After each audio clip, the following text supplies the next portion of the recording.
Muy buenas tardes a todos. Me alegra muchísimo que hoy podamos estar todos en este espacio de Zoom. Es la primera vez que nos podemos encontrar en este espacio, así que para todo el equipo de los monitores auxiliares que han estado con ustedes todo el tiempo en acompañándolos, y de mi parte y de parte de las profesoras del Centro de Pensamiento, de verdad que para nosotros es fantástico poder compartir este espacio con cada uno de ustedes en este día. Además, pues porque hoy de plácemes, porque contamos con la presencia de Jennifer, quien nos va a seguir regalándonos sobre su conocimiento acerca de las didactobiografías en esta 13ª sesión de nuestra cátedra de sede Jorge Eliezer Gaitán sobre familias, cuidado y subjetividades. De verdad que muchísimas gracias por estar en este espacio. Y bueno, pues este espacio ya casi de cierre, ya casi estamos terminando nuestra cátedra, en la cual lo hemos denominado Didactobiografía, Ampliación de la Conciencia Crítica. Y pues sin más preámbulos me voy a permitir tener el honor de presentar a Jennifer Paola Villas Rojas.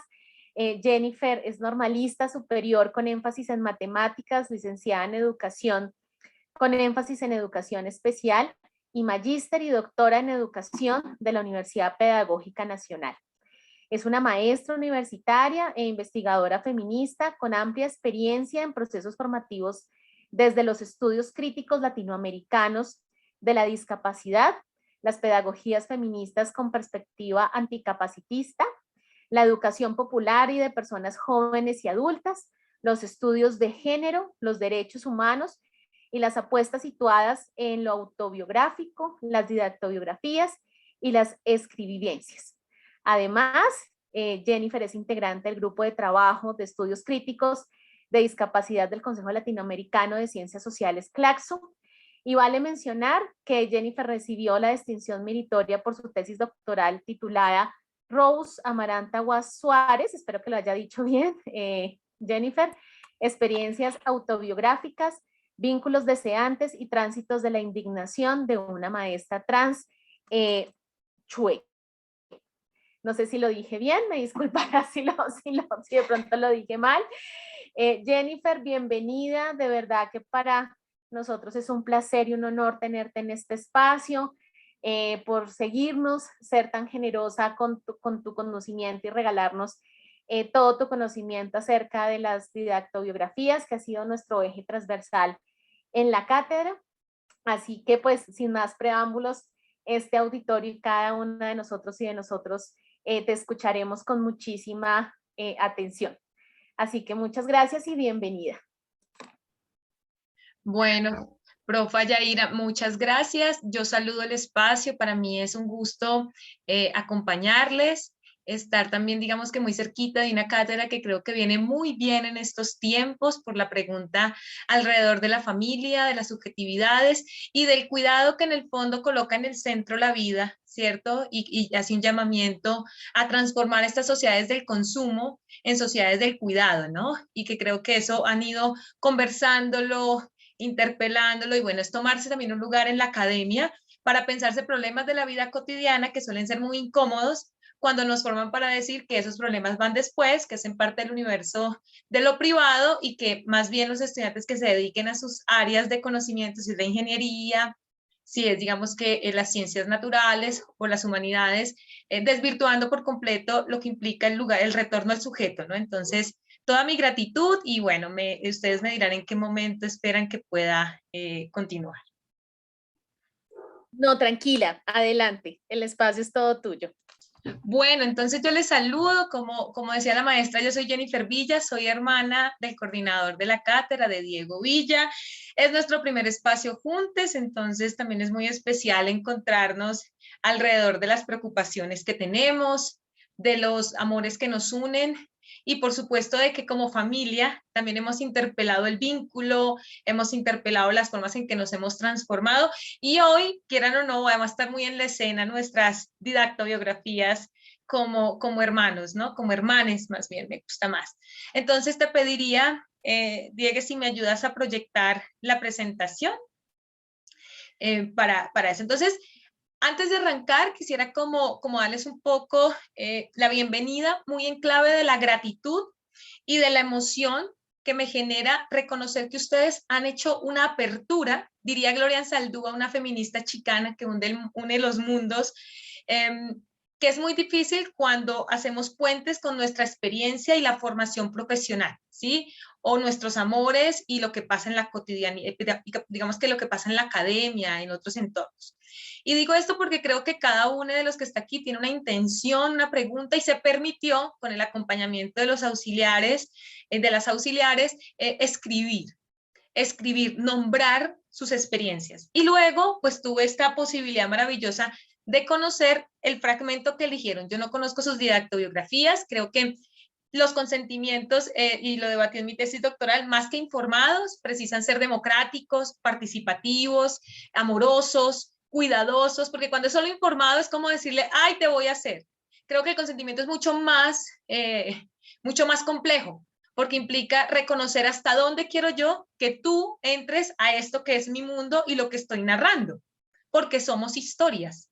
Entonces, las didactos hicieron, digamos que parte de esos acuerdos del consentimiento y yo accedí a los fragmentos que eligieron en las preguntas. Entonces me voy a colocar allí como para ir conversando. Lo primero que tendría por decirles es que he titulado este espacio Didactobiografía y ampliación radical de conciencia crítica.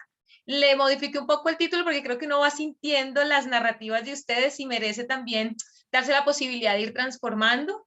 Y por eso creo que ponerlo como una ampliación radical de conciencia crítica implica que mi lugar de construcción de conocimiento es el lugar de lo crítico latinoamericano y desde un lugar como feminista. Sí, quiero como que también pudiésemos acercarnos a lo que implica hablar de una ampliación radical de conciencia crítica, que es un concepto de Bell Hooks, una de las feministas para mí más brillantes del Black Feminist americano y a quien hace muy poco logramos conocer por las traducciones al español, pero que además fallece en diciembre, si no estoy mal, y nos deja todo un legado para pensarnos la amorosidad. ¿Sí? Entonces, digamos que quisiera como desde allí comenzar. Lo segundo, si me ayudas con la siguiente diapositiva, es contarles, están viendo en la foto, Rosa Amaranta Guas Suárez es una lideresa colombiana. Es una lideresa transchueca. Muchos me preguntan, ¿qué es eso de lo transchueco que suena tan raro? Pues es una lideresa que atraviesa el mundo del tránsito del género con lo que implica la ceguera. Y entonces la discapacidad que de alguna manera conocemos, que siempre ha sido como este lugar de la enfermedad, de la ausencia, de la carencia, dentro de los estudios CRIT se catapulta y se transgrede más bien para decir, oye, es toda una apuesta de vida que transgrede la normalización. Entonces, la tesis doctoral, de donde surge este interés didactobiográfico, tiene una historicidad digamos que en la investigación que hice junto a ella, que denominamos Rosa Amaranta Suárez, experiencias autobiográficas, vínculos deseantes y tránsitos de la indignación de una maestra transchueca. Hace parte del doctorado en interinstitucional en educación de la Universidad Pedagógica Nacional y me dirigió la doctora Piedad Cecilia Ortega Valencia. Entonces, la siguiente, por favor. Amaranta está ahí en la escena con una intervención de la fotografía del poder que tiene. Contarles un poco que cuando nos situamos en lo didactobiográfico, estamos interpelando dos escenarios que a mí me parecen muy poderosos hoy. A propósito de que en Colombia están en elecciones, ¿no? Ya en el exterior estamos, digamos que votando desde el lunes, pero adicional a ello hay todo un debate alrededor de, bueno, hacia dónde caminar, cuál es el proyecto en el cual digamos que vamos a confiar estos 4 años, pero tenemos también a propósito de Colombia que siguen los feminicidios en alza, tenemos, digamos que hoy una amenaza latente de capturas de jóvenes de las primeras líneas a nivel, digamos que nacional, en lo que han denominado las organizaciones sociales de base. Yo soy defensora de derechos humanos, digamos que una persecución al pensamiento crítico y una judicialización de jóvenes que podrían ser sus vecinos, podrían ser mis estudiantes, los estudiantes de la profe Yaira, podrían ser los amiguitos de alguna amiga que uno tuvo, el hermano, la hermana, y eso habla también, digamos que de cómo estamos configurando este Estado, nación, Colombia, pero además esta relación Estado-familia, que no es una relación lejana, sino que tiene muchos vínculos, y de cómo sostenemos los vínculos en medio de una narrativa que para mí es de deshumanización frente a este lugar neoliberal. Entonces, a este modelo neoliberal. Entonces, voy a comentarles un poco. Cuando hablamos de lugar de enunciación y de genealogía de la experiencia, estamos haciendo alusión a dos, digamos que a dos propuestas del feminismo para construir conocimiento. Esto es muy importante, ¿sí? El lugar de enunciación es el lugar de onde fala, dice Ribeiro en Brasil, una black feminist, perdón, no, una feminista afro-brasilera, mientras que desde el Caribe, Yuderquis viene diciendo la genealogía de la experiencia. Para mí tienen mucha cercanía, quienes escriben desde Brasil, desde la experiencia negra, y desde el Caribe, desde lo decolonial. ¿Por qué? Porque están haciendo una exigencia por posicionarnos alrededor de nuestras experiencias, que pareciese que son individuales, pero que en realidad hablan de lo colectivo. ¿Por qué les cuento esto? Si ustedes miran, si pueden ver la fotografía, van a encontrar, por un lado, los tránsitos de vida, ¿sí? Digamos que mi ejercicio en el lugar de enunciación tiene que ver con darle posibilidad a hacerle preguntas al pasado, al presente y al futuro, y decir, ¿yo por qué estoy en este lugar? ¿Para qué? ¿Y cómo llegué aquí? ¿Por qué me pregunto lo que me pregunto? ¿Por qué quizás elegir ingeniería de minas? ¿O por qué me fui por el lado de la veterinaria? ¿Por qué mis preocupaciones tienen que ver con lo psicológico? ¿O por qué la vida en la enfermería? ¿No? Que también eso es un lugar, digamos que allí de cuidado. Y en el lugar de enunciación, Ribeiro suele insistir mucho en que es de lo que primero nos arrebata el sistema neoliberal, porque nos hacen creer que nada tenemos que decir de las trayectorias de vida que hemos construido, que ahí no hay ningún saber, que ahí no hay nada que interpelar, porque lo que se interpela tiene que ver con el universo de lo teórico, ni siquiera de lo epistémico, ¿sí? Para hacer esas dos diferenciaciones. Y coloco esto porque en el otro, digamos que en el otro lado está una experiencia que es la experiencia de vida, los trayectos de vida de Amaranta Guas. Nosotras nos conocimos en medio de una disputa muy dura en la Universidad Pedagógica. Ustedes deben conocer que a lo largo del país, hace más o menos unos 20 años, ha sido muy insistente la política de inclusión educativa. Una política que habría que ponerle algunas, digamos, algunas alertas y sospechas, pero que en el caso de Amaranta, cuando llega a la Universidad Pedagógica Nacional, porque se forma como maestra en la licenciatura en educación comunitaria, lo que hace es que la expulsa, una universidad que tiene puertas giratorias. Entonces llega, presenta la prueba, no se ajusta a la prueba de ingreso en la universidad, no es como ni por IPFES, ni por una prueba, digamos que tiene una prueba específica que se llama como de potencialidad pedagógica, pero hay una específica para cada carrera. Logra pasar la de potencialidad pedagógica, pero en la específica de lenguas, pues no se ajusta nada. Y cuando se piden ajustes, se dice que se le está concediendo privilegios. Sí, esta es un poco la lectura que se tiene cuando se hacen medidas, digamos que afirmativas, en términos de derechos. Es expulsada. Y eso empieza a vincularnos porque mientras ella la expulsan, yo empiezo a hacerle interpelaciones a mi lugar como maestra universitaria. Porque delante de mí hay un montón de políticas que hablan del derecho a la educación, pero en la práctica la violación a derechos es sistemática.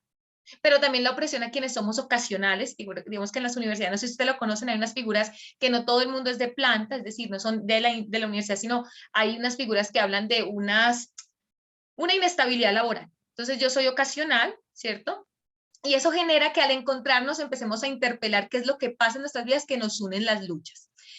Diría que en esta genealogía de la experiencia, ya yéndome a Yuderquis, ella suele decir una cosa muy linda y es, nosotros andamos, quienes venimos de sectores urbano-populares, como he podido encontrar en los fragmentos de sus didactos, cuando venimos de lugares, digamos que muy de la periferia, ¿sí? Donde nuestra experiencia nunca ha sido el centro, donde nos educan es a partir de relatos que no son los nuestros, sean porque son relatos blanqueados, relatos eurocentristas, relatos anglocentristas, porque son andinocéntricos y no siempre estamos en las grandes capitales, como diría la maestra Elizabeth Castillo en el Cauca. Y entonces en ese escenario, una de las potencias que tiene Yuderquis es que dice, ¿por qué nos despojamos de eso que hace que podamos tener una sensibilidad con la realidad diferente?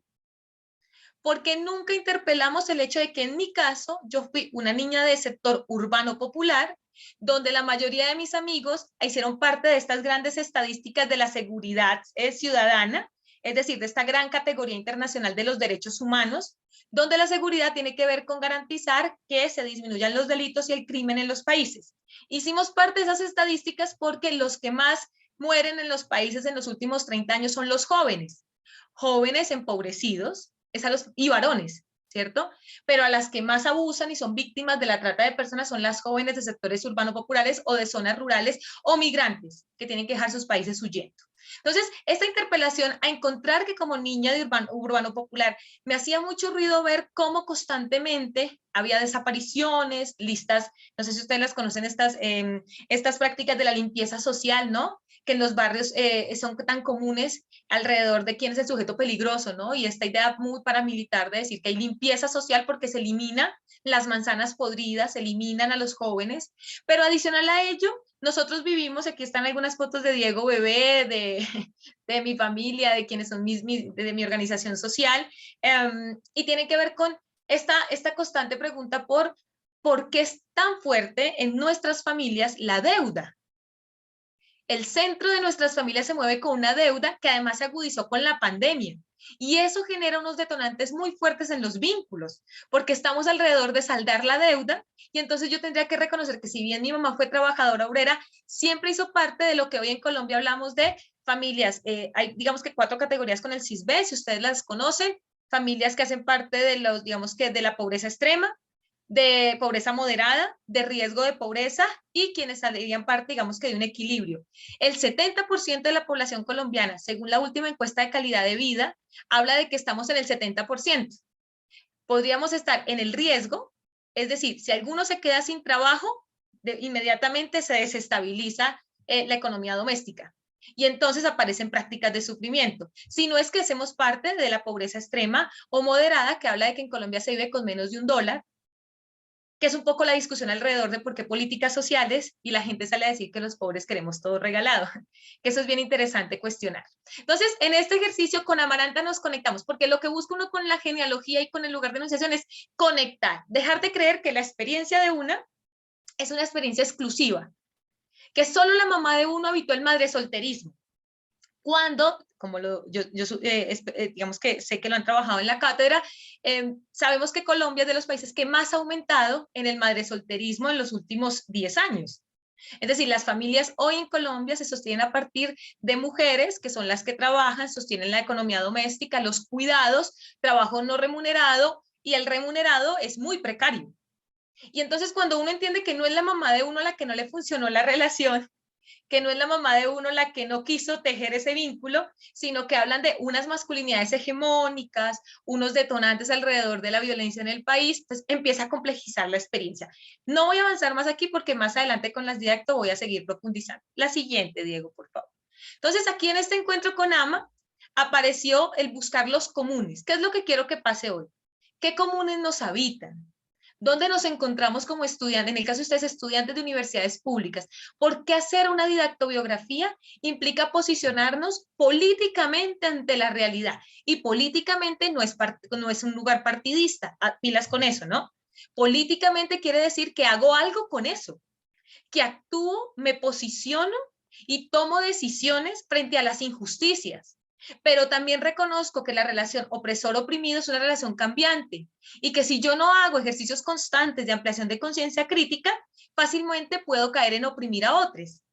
Fácilmente puedo creer que mis privilegios son algo dado y que la meritocracia de la cual las universidades públicas hacen tanto énfasis, ¿no? Y la nacional más, ¿no? Yo me lo merezco porque soy brillante, yo pasé el examen porque soy mejor que los otros 2000, y te lo recuerdan en primer semestre y te lo insisten. Yo lo hablaba mucho con Diego de pilas con creerte ese cuento, ¿no?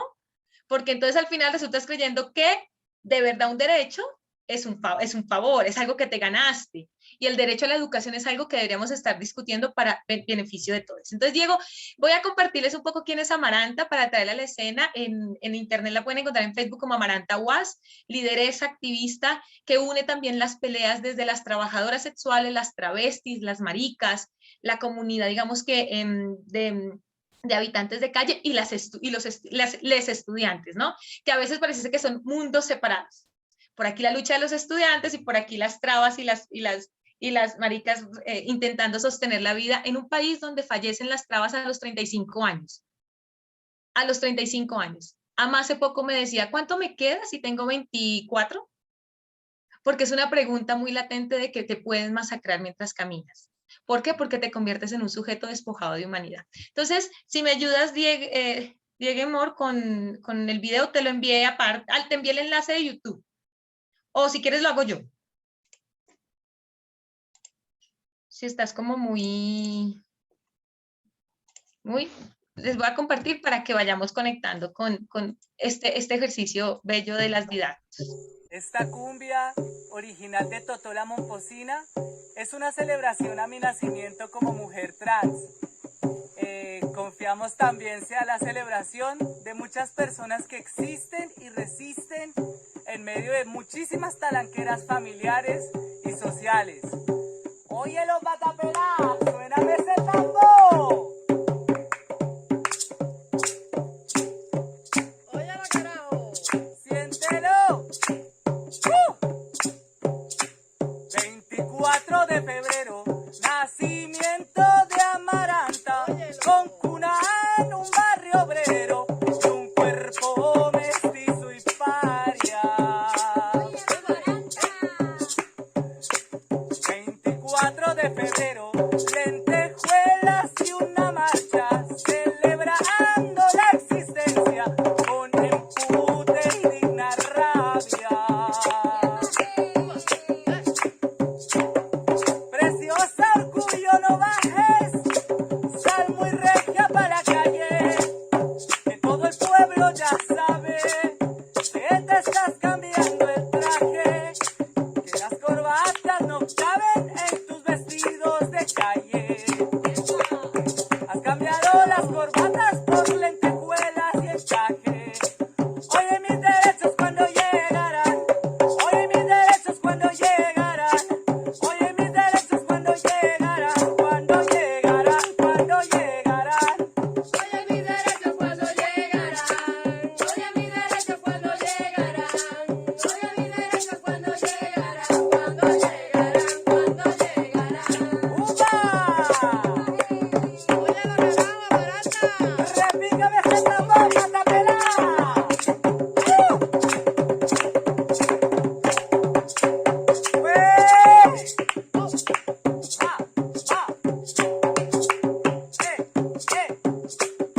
No temas, muchacha, un traje por el desdén de tu padre. Muchacha, ponte coraje. Muchacha, no te acobardes. Muchacha, ponte tu traje, siéntete reina en la calle. Muchacha, ponte coraje, que eres la reina en la calle. Oye esa Amaranta, ¿dónde llegará? Oye esa Amaranta, ¿dónde llegará? Oye esa Amaranta, ¿dónde llegará? ¿Dónde llegará? ¿Dónde llegará? Oye esa Amaranta, ¿dónde llegará? Oye esa Amaranta, ¿dónde llegará? Oye esa Amaranta, ¿dónde llegará? ¿Dónde llegará? ¿Dónde llegará? ¡Óyelo! ¡Gózalo, Madre Rosa, en Bogotá! Con mucho orgullo y amor en mi pecho. El tiempo vuela ligero y madre estará orgullosa de parir un comunero, una travesti garbosa. Mantiene corto el pelo pero se ve más hermosa. Mantiene corto el pelo pero se ve más hermosa.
Este es el compartir, esa Amaranta en la escena, esa Amaranta dando apertura a algo que les quiero compartir. Hay unas preguntas, todas esas preguntas que están dejando en el chat están buenísimas, daría para una conversa. Voy a intentar ahorita parar para que me las compartan o retomar algunas que he ido señalando, porque sí creo que es como parte de lo que he ido diciendo y ustedes han ido reaccionando y no las quiero perder. Entonces, Diego, ¿me ayudas con la presentación? ¿Por qué colocar en la escena la experiencia trans? En este caso, tranchueca, como le he denominado.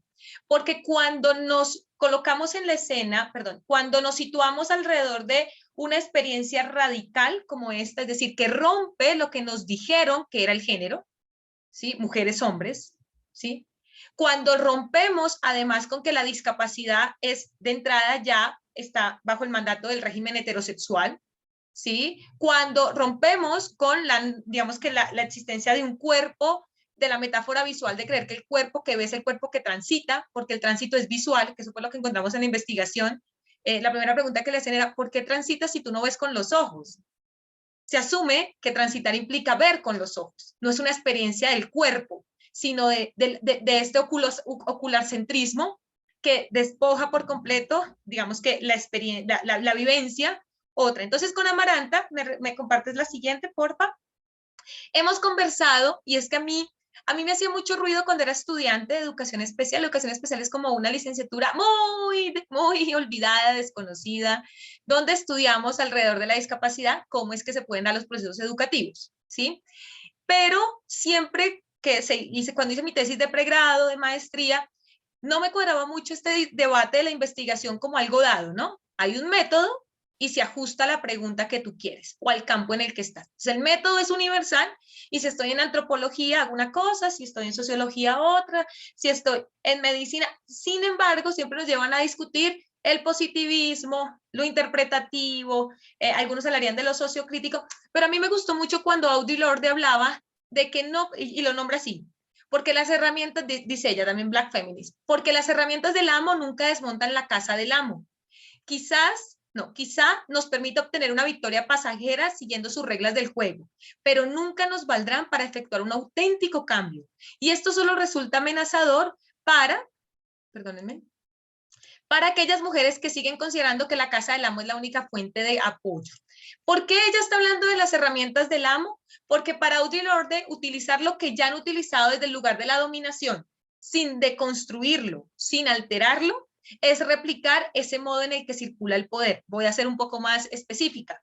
Si yo creo que la investigación es algo neutral, que las formas en las que investigamos no tendríamos que interpelarlas, entonces sigo creyendo que lo que se ha creado desde el lugar de privilegio, blanco, heterosexual, burgués, pequeño burgués, es lo que me sirve para entender la realidad que habitamos nosotros, que además estamos entre los países más violentos, más desiguales, con mayores dificultades para sostener la vida, porque cada vez digamos que hay digamos que una violencia estructural al punto de que nos cuesta tanto el hambre como la violencia, digamos que en términos de lo que son asesinatos, tomando muy en clave estas cifras, digamos que de derechos humanos, pues nos hace que tengamos unos tiempos de vida muy cortos, ¿no? Si algo hace el empobrecimiento es que hace que las vidas sean con mayor sufrimiento y más cortas. Entonces, algo que con las herramientas del amo a mí me permiten entrar en la investigación, es decir, cómo investigar nuestras propias experiencias si lo que tenemos a la mano hace que sea tan difícil. Alguien me preguntaba hace un rato, como el neoliberalismo siempre dice que como que los ejercicios de conciencia no sirven. Por supuesto que no les sirven, porque ¿para qué quieren que empecemos a sospechar de lo dado? Eso es una pregunta muy linda que viene de la lucha de las mujeres, y no estoy hablando de la mujer, no, yo no soy TERF, ni creo ni en la mujer universal, ¿no? Yo creo en que las mujeres son una eclosión y que el sujeto del feminismo es una eclosión que desborda, y ahí estamos en un montón de contradicciones y conflictos, ¿sí? Pero es muy poderoso cuando el neoliberalismo dice, pues que la gente siga creyendo que es pobre porque no trabaja, que sigamos creyendo que somos naturalmente violentos, que sigamos asumiendo que la única forma de vida en términos de la amorosidad es a través de las relaciones de pareja, por ejemplo, que no hay amorosidad en los vínculos con las amigas, que sigamos creyendo que el régimen heterosexual, aunque hace daño y genera un montón de sufrimiento, según sus relatos, muchos decían como, ¿cómo hago para vivir mis emociones si siempre me dijeron que eso no era importante, ¿no? Y eso es muy propio del patriarcado. Y no estoy hablando de los hombres, pilas con eso, estoy hablando de todo un sistema de dominación que hace daño a todos los seres humanos y a la vida misma. Porque hace que las emociones se vuelvan parte de lo que nadie quiere hablar y entonces vivimos con un montón de abismos, como dirían algunas literatas, sin poder interpelar que el amor es un asunto radicalmente político. Y entonces nos quedamos en la frontera de asumir que entonces esas preguntas no nos sirven. ¿Para qué preguntarnos? Paulo Freire, yo soy freiriana de base, solía decir que le viene muy bien al sistema de dominación que no nos hagamos preguntas, que vivamos en la respuesta. Por eso para mí como maestra es tan importante transgredir la pedagogía. Yo estoy hablando desde la pedagogía, la investigación y el campo de la pedagogía. ¿Por qué? Porque cuando el neoliberalismo se da cuenta que la gente empieza a sospechar de que el Estado, y esto lo dijo Francia Márquez hace unos días, aún así unas semanas, cuando le dijeron que por qué querían todo regalado, Francia Márquez hizo una frase para mí muy importante de discusión y puede decir, ¿por qué creen que el Estado es de ustedes? ¿Por qué regalado? Es que te lo estás otorgando, porque se creen dueños, ¿cierto? Se asumen que el Estado son ellos, que además no es así, pero que además el recurso es como si nos estuvieran dando de su bolsillo. Sí, eso es como cuando en las universidades nos dicen, cuando pedimos algún derecho laboral, nos dicen que nos vamos a empobrecer, y uno dice, es que su cartera, señor rector, señora rectora, señor vicerrector, no, es recurso público. Y el recurso público implica que buscamos el bienestar de las comunidades. Pongo esto porque las herramientas del amo, me regalas la siguiente, Diego, fue lo que nos ayudó en esto de que el neoliberalismo no le sirve en la concientización a llegar a modos del conocer que propone bellamente Bell Hooks y que a mí me gustan mucho. Bell Hooks dice que hay 3 lugares del conocer que uno podría aquí poner a circular en sus didactobiografías. Y es, 1, la radical experiencia. Cuando hablamos de las herramientas del amo, estamos disputándonos que para comprender nuestra realidad necesitamos inventar e imaginar otras preguntas, tomarnos tiempo para escuchar, ralentizar, ¿sí? Poner en la incertidumbre asuntos como la resiliencia, ¿cierto? Que hace creer que entonces eres más berraco si rápidamente te pones bien, ¿no? Pone bajo sospecha la autosuficiencia que salió mucho en sus textos enviados, ¿no? Y esta idea de yo puedo solo, pues soy berraco, soy berraca, me enseñaron independencia. Eso viene muy amarrado a todo el sistema neoliberal, pero también al capitalismo, ¿no? Creer que en la autosuficiencia yo no necesito de nadie porque soy exitosa. Porque además la meritocracia, que es digamos que a mí me aterra mucho la meritocracia cuando además es moral meritocrática. Hace que yo solo me preocupe por vidas que se parecen a la mía, pero vidas como la de Amaranta me parece que, pues que eso no es importante, ¿cierto? Eso no es de mí, eso no está en mi entorno. Pero entonces la meritocracia, entonces insiste en creer que yo, si lo hago muy bien, si duermo menos horas, si me enfermo y lo doy todo, eso ya me va a generar éxito y progreso. Y les quiero decir algo porque lo encontré con mucha remarcado en sus textos, en sus fragmentos, y es, a mí me sigue aterrando, y lo he hablado mucho con mi hermano, como en esta preocupación que tomamos de la academia por ser los mejores, que no me opongo a que nos vaya bien, a esforzarnos, por supuesto, descuidamos la salud misma. Y entonces los problemas las enfermedades psicosociales empiezan a salir con más fuerza, problemas alimenticios, dificultades de sueño, y nuestras políticas de bienestar en las universidades tienen mucho por discutir. Pero entonces esa meritocracia, ¿cierto? Nos hace todo el tiempo estar digamos que en un constante acelere por lograr algo más. Entiendo que cuando estoy hablando de esto, estoy cuestionándolo, no porque yo lo tenga solucionada, ¿sí? No porque, sino porque interpelar eso es poder hacer aperturas a decir, bueno, si yo hago el esfuerzo, también estoy buscando unos bienes comunes, no solo para mí, porque soy capaz de pedir apoyo, porque me doy cuenta de que necesito redes alrededor, pero también necesito aprender a cuidar. Eso es algo bien poderoso, ¿no? Cuando uno descubre que no es que la gente esté disponible para uno, sino que una necesita saber, ¿y yo cómo me uno aquí para que esta red sea más fuerte? Y en esa defensa de la vida podamos sostenernos, porque al final nos sostienen las redes, los vínculos, los amores, que no siempre son eróticos y no siempre son de pareja. Entonces, ella habla mucho de la radical experiencia porque ella dice, mire, nos vamos a encontrar a lo largo de la vida con personas que investigan y se preguntan por asuntos que han vivido, personas con discapacidad, que interpelan su vivencia de la discapacidad. Personas de la comunidad LGTBI, comunidades negras. Sin embargo, ya abre un segundo camino para decir, y hay otras que nos posicionamos en la comprensión e intentamos hacer un esfuerzo por comprender experiencias que no son nuestras. Y eso tiene mucho que ver con las familias. Yo no necesito siempre venir de una familia donde haya habitado la violencia, donde quizás haya habido madre solterismo, para poder hacer un esfuerzo por comprender cómo se dan las dinámicas allí, qué genera, cómo se genera, ¿cierto? Pero son dos lugares diferentes. Y un tercer lugar para Bell Hooks tiene que ver con la mistura, que es lo que vamos a intentar hoy hacer aquí. Y es quienes habitan las marcas que encontraron en sus didactos y que se preguntan desde allí, con quienes no las habitamos, pero queremos comprender y hacer esa mistura que sería experiencial comprensiva. ¿Por qué? Porque para mí, en este ejercicio muy de la comprensión de la vida, que es un ejercicio hermenéutico además, sí viene muy bien lo didactobiográfico, que lo van a ver hacia el lado derecho, en la parte inferior, como un puente.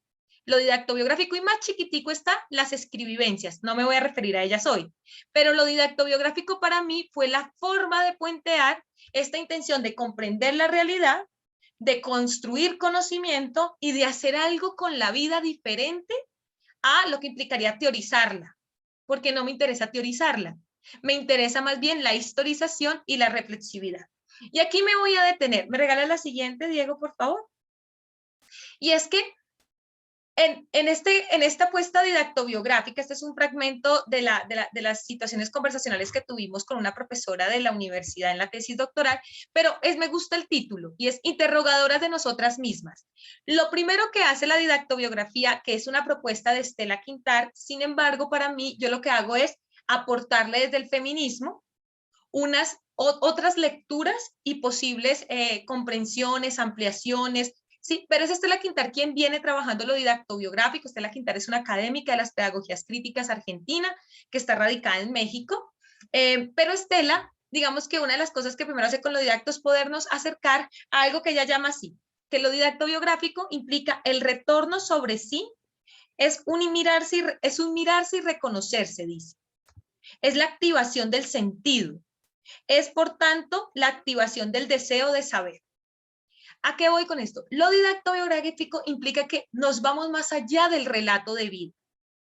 Damos un paso más. Si quieres, la siguiente, Diego, porfa, y retiramos la presentación. Si quieres, la retiramos, porfa. Entonces, lo didactobiográfico coloca de manera muy fuerte que el relato de vida, ¿sí? Ese relato de vida que es inicial, que puede partir de una pregunta, que puede partir de un acontecimiento, que puede partir de que desde el momento en el que mi familia, mis papás se encontraron o desde que me parieron, ¿cierto? Digamos que es desbordado porque constantemente habito el preguntarme por los silencios de lo que no quiero nombrar, el preguntarme por las cosas que me generan dolor, angustia, vergüenza, miedo, enojo. Si escucharon a Amaranta, Amaranta creó una categoría, para mí una categoría que es de orden histórico, porque Amaranta habla de la digna rabia. Para Amaranta la digna rabia tiene que ver con esa llamarada que coge, como ella lo dice, que coge todo el cuerpo y es lo que le permite pelear buscando el bienestar colectivo. Porque la digna rabia es lo que a ella le generó en la constante sobrevivencia, primero como un niño pobre ciego, hijo de una obrera empobrecida, y luego como un niño gay ciego, un joven gay, obrero, y ahora una mujer trans ciega. Y esa digna rabia es esa llamarada que le implicó a colectivizar y buscar hacer algo con las desigualdades, no quedarse inmóvil. Y ahí es donde quiero conectar, que lo didactobiográfico permite que uno llegue de alguna manera a encontrar los sentidos. ¿Qué son los sentidos? Para mí los sentidos es como el erotismo. ¿Qué es lo que es ese fuego interno en mí que hace que me pregunte lo que me pregunta? ¿Qué es ese fuego en mí que genera digamos que unas emociones, unas afectaciones como asunto también de los afectos? Y eso es muy, muy importante, porque entonces nos saca del sinsentido o de hacer las cosas porque sí. ¿Por qué estoy aquí? Porque tengo que profesionalizarme. porque si me profesionalizo me va mejor. Ah, porque es que mi familia quiere. Espérate un segundo. Si yo estoy haciendo algo que ni siquiera logro conectar con un sentido, necesito poder trabajarlo más. Y lo que hicimos en la cátedra fue acercarlos a una de las múltiples posibilidades de ampliación de conciencia crítica. Para mí, yo trabajo dos, desde lo didactobiográfico y desde lo escribiviente. Lo didactobiográfico, que es ese relato que me permite ir complejizando, haciendo dos procesos: historizarme y generar reflexividad. Me voy a detener ahí. Historizarme quiere decir sacar construir una lógica diferente alrededor de que el pasado es algo dado, que yo no le puedo hacer preguntas al pasado, que el pasado es pasado. Y situarme en que el pasado puede ser comprendido, puede ser interpelado, y allí puedo encontrar algunos visos, ¿sí? Algunas tonalidades de hacia dónde caminar. Historizarse tiene que ver con eso que hicieron ustedes de ir más allá de lo individual y conectar con sus mamás, con sus papás, con sus abuelos, con sus abuelas, con sus hermanas, porque es en esa complejidad que pueden poder posicionar qué es eso de la familia en ustedes, para ponerlo en la cátedra. A nosotros, a nosotres, nos formaron de la siguiente manera y nos siguen formando, tomando la teoría y a partir de la teoría queriéndola llevar a la realidad, para decir, ay, sí, eso pasa. Hay familias disfuncionales, funcionales, porque así se sigue nombrando en muchos contextos colombianos de la academia. Y entonces yo voy y busco eso. Ah, es que estoy leyendo sobre los movimientos sociales, entonces voy y miro, ay, sí, el Congreso de los Pueblos funciona así. Ah, la UP también. Ah, el movimiento feminista. Ah. Sin embargo, algo que hace esta orilla del pensamiento crítico latinoamericano, algo que hace fuertemente Hugo Semmelmann, digamos que como chileno exiliado en México también, después de digamos que de que se toma el poder Pinochet en Chile, es decirnos pilas con la manera en la que construimos racionalidades. Porque si yo lo que hago es llevar teoría a lo cotidiano, pierdo la potencia de historizarme e historizar lo que allí ha sucedido. Pierdo la potencia de poder hacer preguntas al presente y no quedarme en un eterno presentismo. Ah, es que lo hago por ahora, porque ¿para qué me imagino un futuro? Lo hablaba yo con los auxiliares y las auxiliares, y es una de las primeras cosas que nos arrebata la violencia, el neoliberalismo, el patriarcado, el mismo racismo, y por supuesto la colonialidad, y yo agregaría el capacitismo, que tiene que ver con hacernos convencer que hay un cuerpo capaz, ideal y estándar, es que nos roban el futuro. No hay futuro. Nos hacen creer que el futuro es algo que no se puede tejer, que ya está dado, y que a todos nos va a pasar eso. Cuando dejamos de imaginar, ahí opera la opresión, ahí opera la desesperanza. Si yo no puedo imaginar que algo es posible, entonces en ese momento me quedo en dos lugares que son bastante complejos. Una, digamos que hablaríamos de como una negatividad, ¿cierto? Un asunto de creer que nada va a salir, no se puede, siempre va a ser lo mismo, o nos vamos al positivismo ramplón, y es todo se puede, pero ni siquiera analizo qué condiciones tenemos, hacia dónde. Digo esto porque también en muchas de las ideologías, llámese socialismos, comunismos, feminismos, también cometemos errores de mostrar a la gente que hay un solo futuro. Y resulta que hay múltiples horizontes de futuro, pero nos niegan el imaginar. Hay una bella canción de Chico Buarque, el brasilero, que en medio de la dictadura militar cantó A pesar de você. Y en esa canción dice que es importante, que invita, ¿no? Es una canción muy esperanzadora porque en medio de toda la censura y la persecución al pensamiento, él suele decir, podemos desimaginar lo imaginado. ¿Podemos imaginar otro país? Claro que sí. ¿Que se va a dar en 4 años? No. ¿Que va a ser responsabilidad del gobierno? Tampoco. Pero si nos quedamos en el asunto de la desesperanza completa, entonces, ¿qué viene? Y eso pasa con la vida nuestra. Si yo ante la violencia que viví con los padres, y yo anoté aquí un poco de sus aportes, ¿no?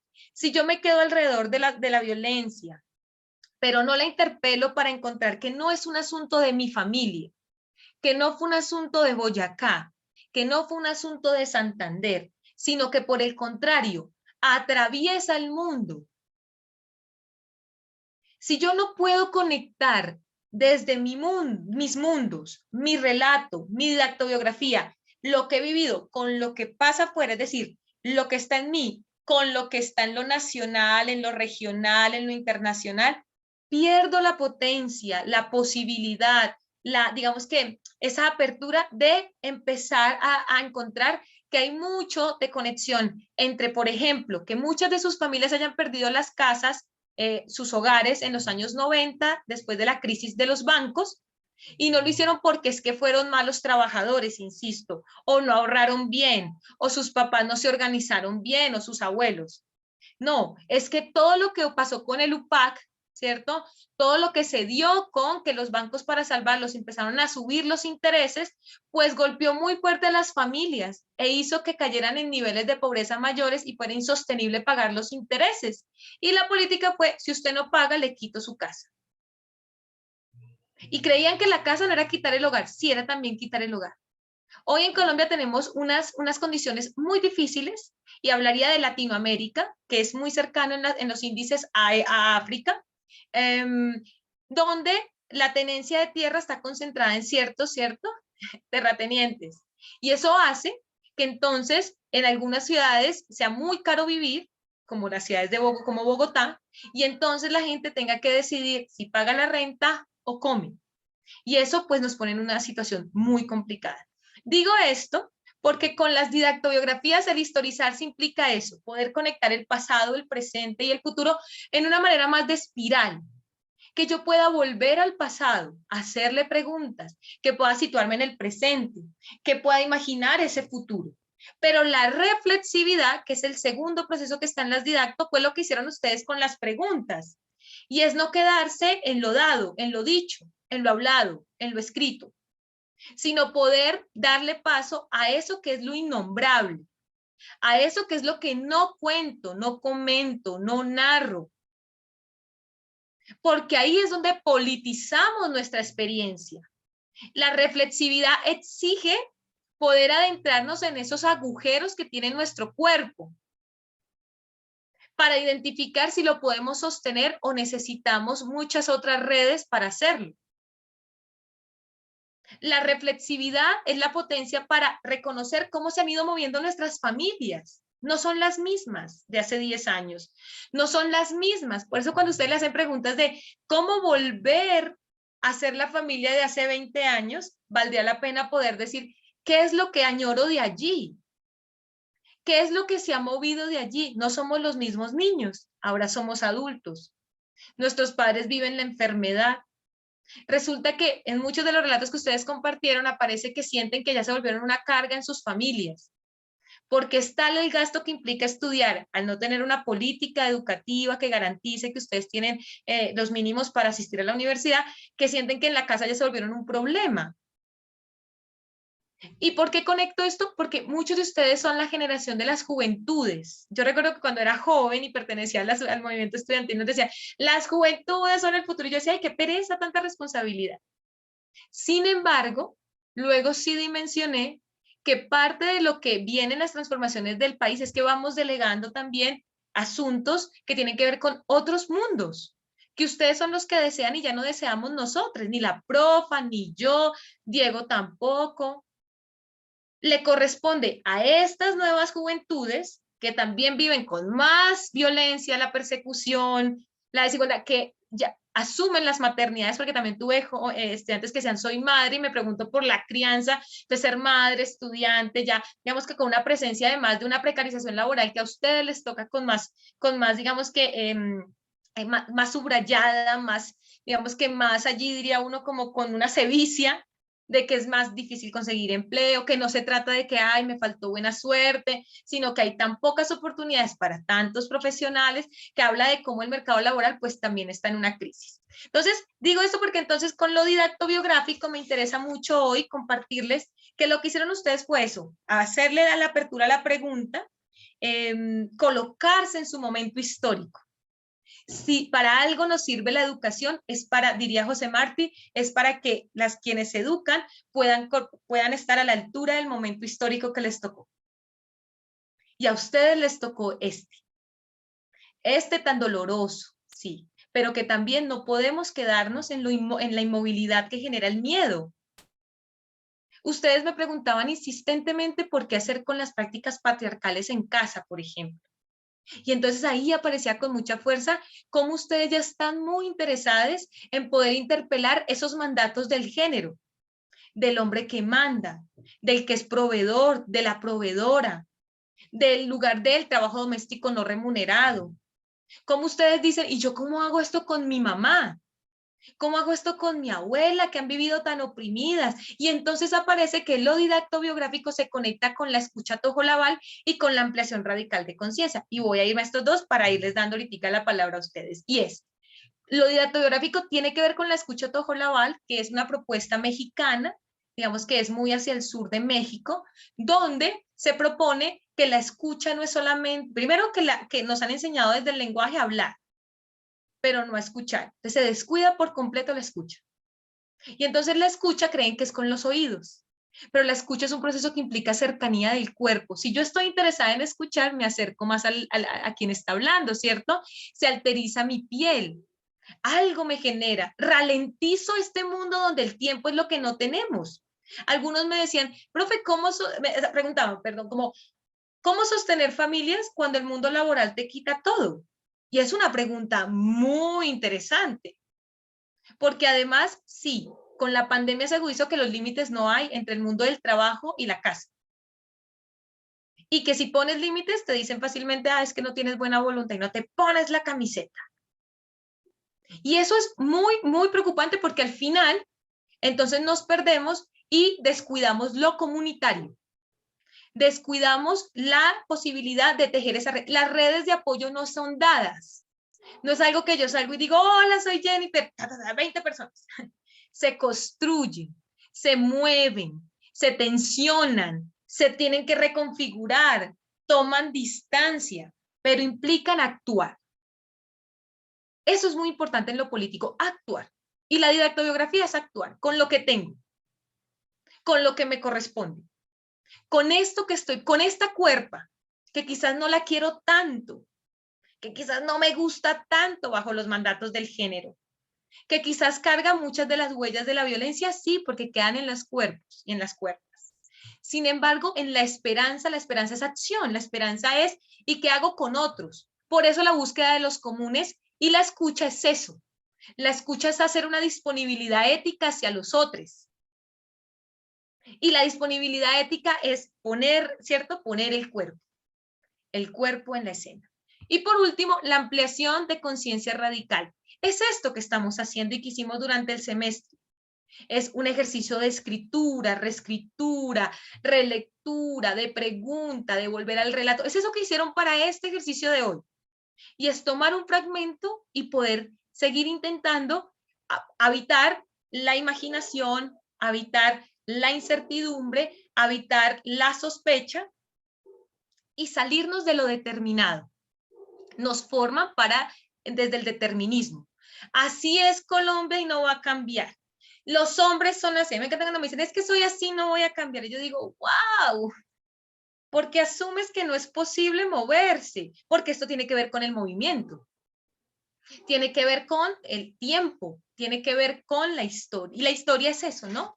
Entonces, la ampliación de conciencia crítica es que puedan seguir habitando ustedes sus relatos, que lo escriban, que ustedes puedan en la relectura encontrar qué se les escapa, qué suelta, qué no quieren decir. Yo le decía a mi hermano, que es de base psicólogo, que algo que me preocupa mucho de la psicología, cuando es dominante, es que todo el tiempo nos está llamando a, pero no colapses. No te hagas esta pregunta porque colapses. No te hagas, y yo digo, claro, hay unos cuidados, por eso hay que también saber cuándo necesito un acompañamiento externo, cuándo no puedo llevar esto que me está doliendo, pero también salir de esos límites de no te preguntes, no preguntes eso en casa, no le quiere decir que nos quita por completo la posibilidad de decir, ¿y cómo dialogo con mi familia de esto que me ha arrojado mi didacto? ¿Cómo hago para puentear lo que escucharon aquí de las maestras frente a que la familia no es algo determinado, se mueve, pero al final, si me voy a poner en un lugar muy radical que es habitual en mí, ante la ausencia de Estado, al que le quedó grande la nación, pero además utiliza la soberanía para oprimir, las familias, en la multiplicidad de constituciones, formas, vínculos, relaciones, es a la que han recargado de muchas responsabilidades y eso estalla también los vínculos. Porque a la familia le corresponde acompañar, seguir, alimentar, todo. Aún así, creo profundamente en que los vínculos es lo que detona el malestar en el sistema. El capitalismo no nos quiere cercanos, no los quiere haciéndole preguntas a la vida, no les quiere entendiendo que no es a los únicos que les pasa y que esto me pasa por el infortunio, sino que hay todo, ¿cierto? Una trayectoria para que en Colombia, para salir de la pobreza, tengamos que esperar 11 generaciones. Es que no es que le haya faltado más horas a su papá o más suerte, o al mío, ¿sí? No es el infortunio que ser hija de cabeza de hogar, ¿no? Sino que habla de que en esas condiciones se movieron las familias en su momento y que ahora hay que ver cómo es en el encuentro con los otros que generamos movilidad social que no sea dominante. La movilidad social que nos propone el capitalismo es la movilidad social donde yo me muevo, yo ya no soy pobre, yo ahora soy el primer profesional. Chévere que sean los primeros profesionales de sus familias, me alegra. Pero la movilidad social implica un bienestar para sus comunidades, para los lugares y los territorios que ustedes habitan. De lo contrario, le hacemos el juego al sistema para que diga que sí funciona porque hay uno que salió y a ese le fue bien. Los demás no hacen bien su trabajo. Cierro invitándoles con mucha amorosidad en esta didactobiografía a que uno de los, digamos que, de las fuerzas que tiene es que podamos encontrar por qué tengo estas preocupaciones. ¿Cuáles son las que tengo hoy? ¿Qué es, de dónde vienen las preguntas que traigo? ¿Por qué me cuesta preguntarme? ¿Qué hago para hacer ampliación de conciencia en mi familia? No siempre no hay un checklist. Aquí no busco un checklist de, mira, siéntate con la mamá, pregúntale. No, así no funciona. Funciona cuando puedo encontrar con mi familia cómo me voy acercando para movernos conjuntamente hacia otras posibilidades de vida. Es muy importante que ustedes puedan encontrar esa fuerza política, que no es partidista, pero que sí es revolucionaria, porque implica hacer algo diferente ante un sistema que nos dice que nos quedemos como estamos y nademos con la corriente. De lo contrario, pues se exacerba contra nosotros la violencia, ¿no? Sea porque nos expulsa, sea porque nos persigue, y eso es importante tenerlo en cuenta, porque ustedes son profesionales que van a tener vidas a cargo de múltiples formas, no siempre porque estén en el sector salud o porque sean maestros, sino porque sea desde la ingeniería, desde la veterinaria, desde la sociología, están pensándose el mundo. ¿A qué mundo desean construir? Piénsenlo, asúmanlo, pero asúmanlo reconociendo que no puede ser un bien individual. Dejaría allí para también compartir qué preguntas tienen, qué han recogido y escuchar. Muchas gracias. Jennifer, muchísimas gracias. Pues de mi parte yo me podría quedar aquí. O sea, así como dirían, la noche es larga y pues nos rindería bastante, pero creo que hay unas preguntas además maravillosas. Han hecho unas preguntas muy, muy interesantes, pero yo quisiera quizás comenzar por varias que han hecho al final y pidiéndoles a todos un poco como su paciencia, ¿no? Frente a intentar recoger tantas cosas que nos están colocando allí en el chat, pero hay una pregunta, has hablado de la potencia que tiene la didacto en la vida propia, pero además en esa vida colectiva que implica la familia, ¿no? Entonces, ¿cómo cómo crees que, digamos que hay una pregunta recurrente, es, ¿tú crees que compartir las didacto con la familia y hablar, digamos, de lo que se plantea en la didacto con la familia puede ayudar a encontrarnos? Puede ayudar a sanar, no sé si esa sea la palabra, o quizás a encontrarnos en un espacio, qué pena, es que tengo aquí un zancudo, encontrarnos en un espacio común, quizás. ¿Tú crees que si compartimos con nuestra familia esa didacto, podríamos encontrar esos caminos? Yo les cuento, yo hice mi didactobiografía, yo arranqué a estudiar, yo descubrí las didactobiografías porque empecé a hacer el doctorado que tiene justamente Estela Quintar en el Instituto de Pensamiento Crítico Mexicano, que tenían una sede en Colombia, y allá uno no hace, y estaba en el doctorado de historicidad, y ellos no arrancan la tesis como una, ¿no? Que haga una propuesta, así es todo el tiempo, ¿no? Haga una propuesta, susténtela. Yo recuerdo que para mí fue muy raro porque yo llegué diciendo, no, yo trabajo de discapacidad y quiero, y ella, no, ¿quién eres tú? ¿Quién es Jennifer? Y yo, no, yo creo que como les pasó a ustedes, no, ya empezaron, no, esto hipster, hiposo, que todo el mundo vuelve a sus orígenes, no. Bueno, yo recuerdo que el primer día llegué muy con 2 hojitas como soy Jennifer, nací del Tolima, mi papá es antioqueño, hice un montón de cosas. Y entonces ella me dice, ¿por qué no nombras, por qué nombras a tu mamá con tanta amorosidad y a tu papá de manera tan directa? Y a mí eso me interpeló porque yo asumía que estaba nombrándole pues de manera en la que yo nombro y me hizo comprender que sí tenía unas distancias con el nombramiento de mi papá porque en ese momento habitaba unas tensiones profundas sobre el cuidado con él. Pero no siendo suficiente, van y me preguntan alrededor de la familia. Perdón, me preguntan alrededor de por qué la discapacidad. ¿Por qué te interesa la discapacidad si tú no la habitas, en tu casa no hay? Y me llevó a poder develar cómo yo siempre fui la niña bruta en la escuela. A mí nunca me alcanzó en la escuela. Todas las profes del tiempo no te alcanzan, no sirves, vete. Y en ese ejercicio, poderlo llevar a la casa, luego de muchos ejercicios escriturales, ayudó mucho a poder hablar de las cosas que no se hablaban. Yo no creo que sea compartirles toda la didáctica. A mí me funcionó y comparto de la siguiente manera porque lo hicimos con Diego. Yo creo que es muy poderoso cuando uno encuentra a alguien de la familia con la que tiene el vínculo para que se vuelva cómplice en esto, ¿no?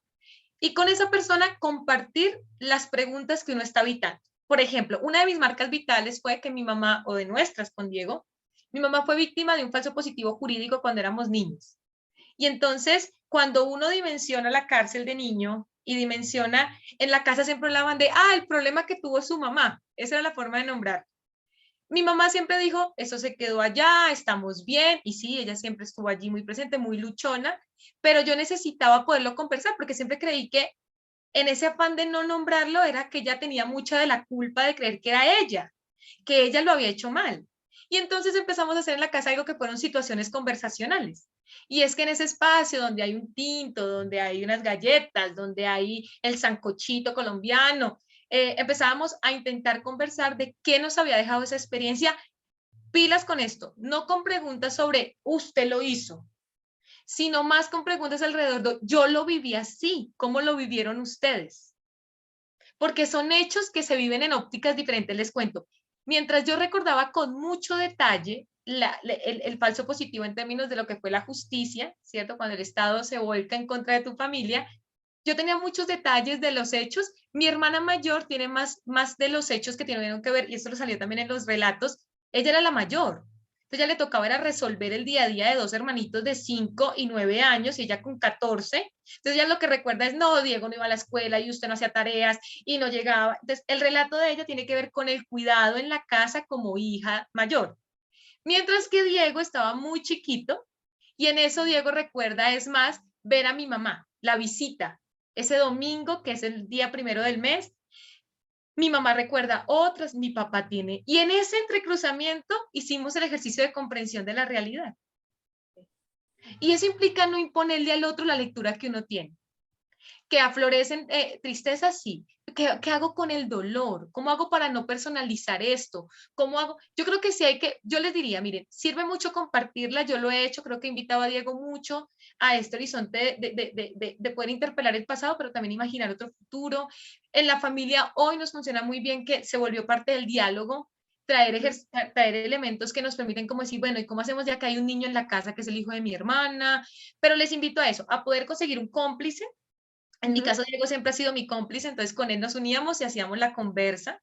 Ser muy sensible sobre hasta dónde voy, qué puedo sostener aquí.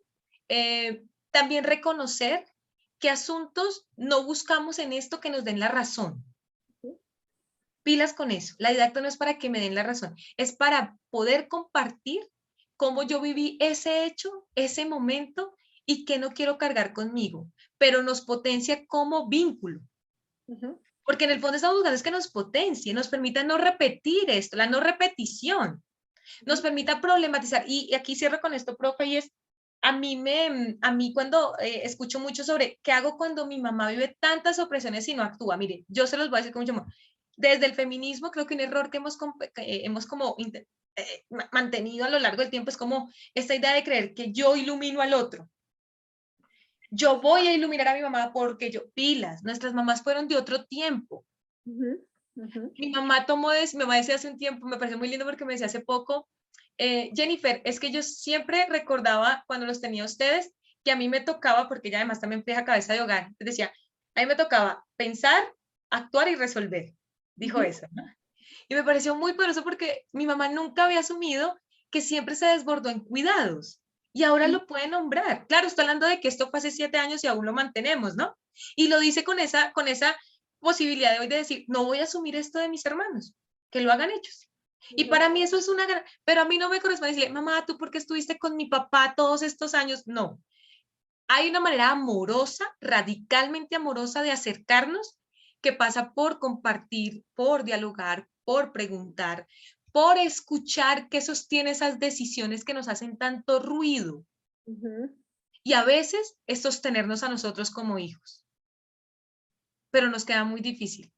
A veces tiene que ver con las mutilaciones que traen esos papás bajo la idea de la dureza, que yo no los estoy justificando si hubo violencia, pero sí reconociendo que hay toda una estructura que constituyó racionalidades y cree que cuando hay una racionalidad es porque pensamos hacia el mundo. El maltrato es natural. Golpear está bien. Violentar a mis hijas y decirles que no sirven para nada está bien. ¿Y qué hago con eso? ¿Cómo me pongo frente a eso? Pero cuido que no esté rompiendo a la gente que al final quiero que se mantenga unida, porque quienes me sostienen. Eso diría sobre este asunto. Jennifer, muchísimas gracias. Yo les quiero compartir a todos porque, pues, ¿no? O sea, pienso que además el principio siempre de la cátedra fue, y lo que tú decías al comienzo, es un colectivo. O sea, dejar también, a veces uno, eso de que todo el tiempo las cosas de la casa se quedaban en la casa, ¿no? Y entonces tú no puedes hablar con nadie de nada de lo que pasa por tu casa porque es, ¿no? ¿Cómo va a hablar mal de la familia? ¿Cómo va a hablar, no? En mi casa ha pasado una cosa, con mi familia, una cosa muy curiosa. Hemos pasado por muchas cosas y yo le cuento a veces a mi familia, no, yo en clase a veces hago comentarios que hacen mis papás, ¿no? Y entonces a veces ellos me dicen, pero usted cómo se la pasa allá diciendo, allá diciendo todo lo que nosotros decimos, no le da pena. Y yo, bueno, a veces sí, pero creo que mis papás han sido, han tenido una relación muy basada en el conflicto. Y entender que eso es así, o sea, que quizás, o sea, muy basado en el conflicto, pero muy basado en el hecho de que la familia es un vínculo y que estamos juntos, ¿sí? Entonces, ¿cómo unir ese vínculo, ¿no? O sea, más bien ese conflicto que pareciera que va completamente o que sea completamente contrario a esa idea de familia, ¿no? O sea, cómo sostenemos unos hijos, ¿no? Pero tú y yo vivimos agarrados todo el tiempo, ¿sí? Y entender, ha sido un proceso para mis hermanos y para mí, entender, pues no sé, todo el tiempo decíamos, pero es que ustedes se tienen que separar, pero es que ustedes no sé qué, pero es que, o sea, todo el tiempo interpelando una necesidad que teníamos nosotros de unas respuestas a algo que no entendíamos, ¿sí? Y creo que el tiempo nos ha, o sea, intentar, digamos, hablar con mi mamá, ¿no? Y entender cómo, pues, cuál es su raciocinio frente a la situación, por qué siempre está allí, por qué esa relación, intentar entender una infancia muy dura de mi padre en términos de violencia, bipartidista en ese momento, pero además lo duro que fue ser un niño sin mamá y sin papá, criado por una abuela, que no, o sea, que intentó una abuela y un abuelo, que pues que por temas de herencia hubo un tema de violencia muy fuerte y de soledad, o sea, entender cómo esa vida, ¿no? Se mezcla con otra vida de otra, entonces es el permitirse lo que tú decías, historizarse, sí, creo que sí, sí se dice así, permitirnos historizarnos, ¿no? Y permitirnos historizarnos en este momento cuando hay dos niños, ¿no? O sea, cuando mis hermanos tienen hijos, que sentimos como la responsabilidad de alguna otra manera de cortar, ¿no? O sea, de agradecer profundamente, agradecer que ese vínculo siempre ha estado y encontrar esos cómplices, ¿sí? Entonces nos encontramos tres mujeres con tres mundos distintos, mi mamá, mi hermana y yo, con tres escenarios completamente de vida, mi papá, ¿no? O sea, mi papá y mi hermano, dos escenarios distintos, pero encontrar esa complicidad, o sea, esos elementos en los que nos encontramos, más de los que nos separan, ¿no? Y en ese momento hablar de eso, ¿no? Saber lo que tú dices, saber hasta dónde nos duele. Cuando nos duele dejamos allí. Muy seguramente cuando volvemos a hablar, volvemos a retomar y ya no nos duele tanto, entonces podemos avanzar otro poquito y así sucesivamente. Creo que ha sido muy duro, o sea, ha sido fuerte, o sea, no es un camino fácil, ¿no? Pero algo que les agradecemos a ellos profundamente es intentar seguir allí, ¿no? O sea, como ese vínculo, seguirnos apoyando, seguir diciendo, mire, somos una familia, como tú decías, o sea, alguien nos puede ver desde afuera y, uy, qué disfuncional son, ¿no? Terrible, o sea, pero por Dios, ¿no? Pero no es eso, o sea, es que somos un colectivo, ¿no? Un colectivo que siempre está junto con todo lo que puede generar allí, pero pues digamos que trabajando mucho desde el perdón, me hiciste acordar y quería como compartirlo porque creo que este ejercicio y de las didactos, creo que eso es lo que permite, o sea, permite de alguna otra manera encontrarnos, así sea en el papel, pero encontrarnos con otros, ¿no? Con nuestros otros, porque son los nuestros, ¿no? Con esos, con los nuestros, ¿no? Y tal vez encontrar esos puntos donde entendemos de dónde y para dónde, digamos que va el vínculo, ¿no? Muchas gracias. Pero mira que en ese sentido hay una pregunta muy, muy bella que me pareció. Es, hablando de vínculos, o sea, hay una pregunta que yo creo que resume también muchos, es cómo construir un vínculo estrecho, ¿no? Basándonos en esa búsqueda de la aceptación por aquellos que no nos aceptan, ¿no? Pareciera contradictorio, ¿no? Pero creo que va en la misma vía. O sea, yo cómo genero un vínculo con alguien que no me acepta, pero que finalmente, pues, está conmigo, ¿no? Sí, yo iba a decir dos cosas cuando te escuchaba. Y bueno, primero agradecerte la posibilidad también de que como maestras nos coloquemos en la escena con nuestras fragilidades, ¿sí? Yo algo que amé mucho de una de mis lectoras y gran amiga hoy, Asunción Pie Balaguer, fue cuando descubrí su trabajo sobre la insurrección de la vulnerabilidad, ¿sí? Y lo amé mucho porque puede reconocerme como que no la tengo solucionada.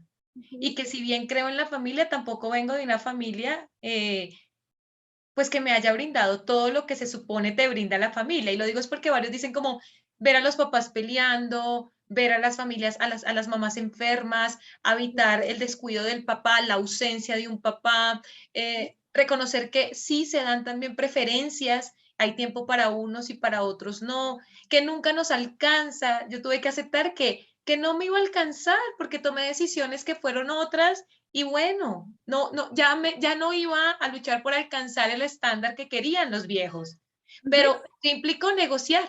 Hay cosas que les satisfacen mucho, hay otras que les provoca decirme, te apago el celular y no te escucho porque ya empezaste, ¿no? Pero es muy sensible porque es como que las maestras nos movemos del lugar de que la tenemos solucionada y mostramos aquí también nuestras fragilidades porque son nuestras marcas, ¿no? El conflicto en una familia e intentar movernos. ¿Por qué te digo esto? Porque yo creo que lo que tú acabas de narrar es algo que a mí me encanta de las feministas brasileras y es el fugarse. No siempre es romper, pilas con eso. O sea, yo creo que también nos han enseñado, hay un momento donde uno rompe, y yo también creo en eso, cuando hay un daño que está ocasionándose porque hay violencia. Y romper es que uno toma distancia con el no, con el que fue el novio, con la amiga, con quien fue el vecino, o sea, yo tengo personas que amo mucho que tomaron, que rompieron con su mamá, rompieron, porque era un daño ocasionado de manera sistemática, profunda y una revictimización. Y digo que ahí hubo un acompañamiento psicosocial, hubo una red de apoyo, o sea, no es algo que uno hace mañana, porque es que ya rompe, no, pero creo en la fuga, porque no siempre es romper. Y fugarse es esto.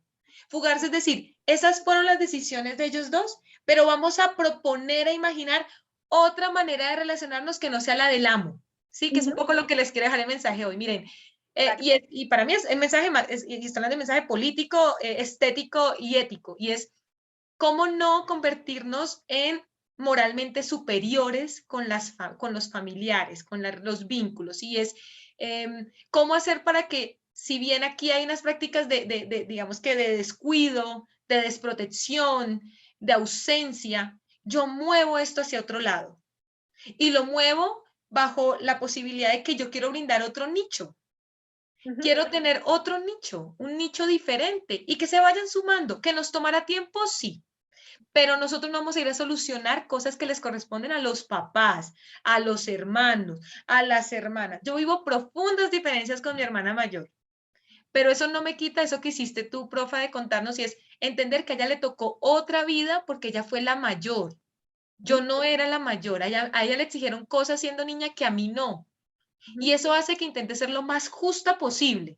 Cuando leo, ¿por qué toma las decisiones que toma? Que eso no legitima, que si eso nos hace daño, yo no diga, pero intento que el vínculo, porque como tú lo dices, fugarse es intentar sostener el vínculo porque cuando lo rompemos nos aislamos también. Y aislarnos hace que no podamos colectivizar luchas que tienen que ver con la sobrevivencia, que tienen que ver con la morosidad. Entonces, digo eso, ya frente a la pregunta, miren, a mí me parece supremamente compleja porque creo que la pregunta está cargada de mucho, de un amor que nos enseñaron que no podemos hablar de él, y es amar a personas que no quieren eso que somos. Sí, claro. A mí me encanta, y creo que mis siguientes trabajos van a ser mucho más cercanos al amor, porque creo que no me siento conforme, y es algo también que, que es muy curioso, con la manera en la que el amor se torna en ciertos, muy, muy selectivo, ¿no? Como si fuera un asunto de pareja, pero además también nos llegó Coral Herrera con su amor romántico, y pareciese que ya nos dio soluciones, porque además ya nos da hasta clases de cómo es que ella sostiene su matrimonio y te le va muy bien. No, eso no lo quisiera. Yo prefiero pensar en esto, y es cómo reconocer que no siempre lo que ponemos en la escena es amado por el otro, pero que si hay unos mínimos de cuidado, yo siempre me voy a los mínimos porque es eso que no negocio, puedo puentear. Y yo eso lo aprendí con Gloria Ansaldúa cuando ella dice, puentear es abrir la puerta, abrir las ventanas, pero también saber cuándo las cierro y digo, aquí no. Aquí no, porque te me estás llevando la tranquilidad.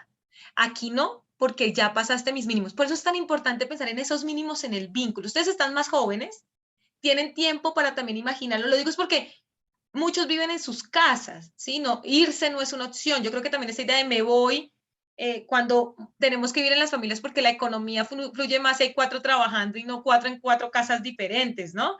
Entonces también la vivencia cuando nos dicen los europeos, pero ustedes porque viven hasta tan viejos en sus casas, uno dice, ay, mi amor, te voy a hablar de economía.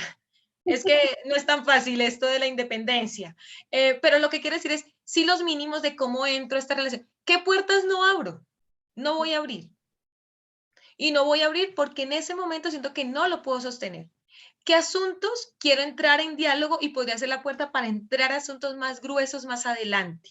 Uno no entra con todo lo que, digamos que con lo que más duele. Uno va haciendo camino. Mira, yo por eso creo tanto en el caracol, en la metáfora del caracol, porque ralentiza uno, no es en el acelere de quiero ya hablar de la violencia de mi papá, ya hablar de por qué usted no nos cuidó, ya hablar. Por el contrario, darle una pirueta a decir, entremos por esto que quizás nos interesa a las dos y asumo la confianza. Esto es de mucha confianza. De las preguntas que hacemos, y con esto cierran esta intervención, es cuando no nos aman tanto desde la otra orilla, hay algo que alguna vez me decía bellamente Estela, y es pilas con las preguntas que le haces a la historia del otro y a su manera de ver el mundo. Porque si la pregunta tiene que ver con acusar, entonces tengo que reelaborarla. O sea, no es lo mismo que yo le pregunte a alguien por las decisiones que tomó, a que yo ya le acuse de eso que siento que hizo. ¿Me hago entender? Es un poco complejo, pero no es lo mismo que yo diga, y voy a poner un ejemplo puntual, cuando yo hice mi autobiografía hubo una experiencia de un compañero que venía de un movimiento social y tenía como una trayectoria de señalamientos, ¿no? De cosas que hacía. Y en la didacto, un compañero apenas terminó el de leerla, porque en el espacio hacíamos compartencias, se leía en voz alta, la idea es que aquí somos muchos, pero la idea es hacerlo en voz alta. Él la leyó y un compañero el primero que le dijo, venga, ¿usted no está cansado de hacer tanto mal? Y yo recuerdo que hubo un silencio profundo, pero no hubo ese silencio que dice, dejémoslo que lo diga, o qué malo eres, sino que luego la pregunta fue hacia él, ¿por qué preguntaba de esa manera? Y otra hacia el compañero. O sea, es un poco de velar por qué tenemos cargadas las preguntas. ¿Qué tanto de mí hay allí? Y cuándo también saber que no estoy en la disponibilidad para escuchar eso que me están diciendo. Y es que si uno pregunta es porque también se dispone a escuchar lo que no quiere escuchar. Porque las personas construyeron un relato que también tiene mucho de ficción y la ficción la vendieron como que no, pero también. Y también son recortes de realidad. Recuerden que lo que hacemos con las didactas es unir recortes de realidad. No hay una realidad determinada. Entonces creo que por allí podría ser un poco el comentario. Gracias, Jennifer. Hay dos preguntas en relación un poco a lo que inicialmente nos comentabas frente a este tema grande, digamos, de la sociedad patriarcal, ¿no? Bajo la mirada bajo la postura además y la mirada que nos compartiste. Entonces, en ese sentido, ¿cómo crees que es esta sociedad patriarcal afecta nuestras vivencias familiares, ¿no? Y cómo, digamos, o sea, de qué forma, digamos, romper también con esto, ¿no? O quizás, sí, tal vez no sé si la palabra sea romper, ¿no? O de construir y volver a construir, ¿no? Y digamos que cómo también estos elementos afectan nuestras emociones y nuestras relaciones con las familias. Miren, yo sí leí justamente esta pregunta. Yo sé que hay una estigmatización del feminismo que tiene mucho de las políticas de la ignorancia. Sí, a mí me gusta cuando Val Flores dice que la ignorancia no es algo diferente al conocimiento, sino que es un tipo de conocimiento. Cada vez que aprendemos algo, desconocemos otra cosa, porque se impone eso que están enseñando. Y creo que con el feminismo ha pasado que nos colocan en la escena, y no porque el feminismo la tenga resuelta y me parezca genial, yo creo que hay mucho del feminismo por discutir, por tensionar, del privilegio, de la forma en la que se construyen las agendas que no siempre vinculan, pero sí nos ha dejado algo, en este caso, el feminismo como lucha social y también los estudios de género que son los que se generan en las academias, ¿no? Y es poder reconocer que hay una sociedad patriarcal y que hay un sistema patriarcal de dominación y que al ser un sistema patriarcal se enraiza en nuestra cotidianidad y se enraiza con prácticas que van desde los mandatos de género, donde las mujeres, a propósito de Rodolfo Hernández, no podríamos estar en la política, hasta el punto de asumir, que creo que fue una entrevista que hoy salió, de que las periodistas, no sé, ascienden porque se acuestan con los grandes directores. Ahí hay mucho del estigma y de toda la política de la ignorancia sobre que hay un montón de esfuerzos alrededor de ser periodista y que también digamos que las mujeres hace rato venimos reclamando lugares. Pongo esos dos orillas para también abrir el debate. Pero digo esto porque si me voy muy a Scott, Johann Scott, la misma noción de familia tiene mucho de esta organización del mundo que se ha denunciado como patriarcal, ¿no? porque sostiene la institucionalidad, ¿cierto? Porque tiene una intención de control, porque además el mismo, como, digamos que el mismo pensamiento marxista en un momento obvió el trabajo doméstico y asumió que ese trabajo no aportaba a la revolución. Eso no es fortuito, por eso hay un feminismo materialista diferente al marxista, porque dice, oiga, no es solamente poner a la mujer como una nueva categoría, sino reconocer que no nos pensaron en la revolución y que al no imaginarnos, pues el trabajo doméstico quedó como algo que nadie quiere discutir cuando sostiene, cuando el cuidado sostiene, pues el trabajo de los obreros, de las obreras, bueno, y se vuelve un trabajo no remunerado y toda la discusión de la economía feminista que tiene otros matices. Entonces, si me voy a ir, digamos que diría, sí, la familia hay que estar constantemente problematizándola para que no naturalice que entonces hay un orden dado. Al papá se le sirve primero. A mí, esas fueron mis primeras tensiones con mi papá. ¿Por qué él es el que primero come si es el que no ayuda en cosas de la casa? ¿Por qué mi papá tiene que ser el que viene y nos alecciona cuando ni siquiera sabe qué fue lo que pasó, pero mi mamá le delega que nos dé los chancletazos? Pues ni siquiera me preguntaste. ¿Por qué es tan descuidado con los vínculos, no? Porque entonces era súper enamorado, ¿no? Eso es un bestseller encantador, entonces tenía muchas novias. Entonces yo decía, pero ¿por qué tienen que seguirlo a él si no ofrece nada? Era mi lectura como, él siempre se enamora y se desenamora, ¿no? Y él sabe que esto lo hemos hablado y me ama y lo amo, pero se lo he dicho. Entonces, y se ha transformado el viejo, ¿no?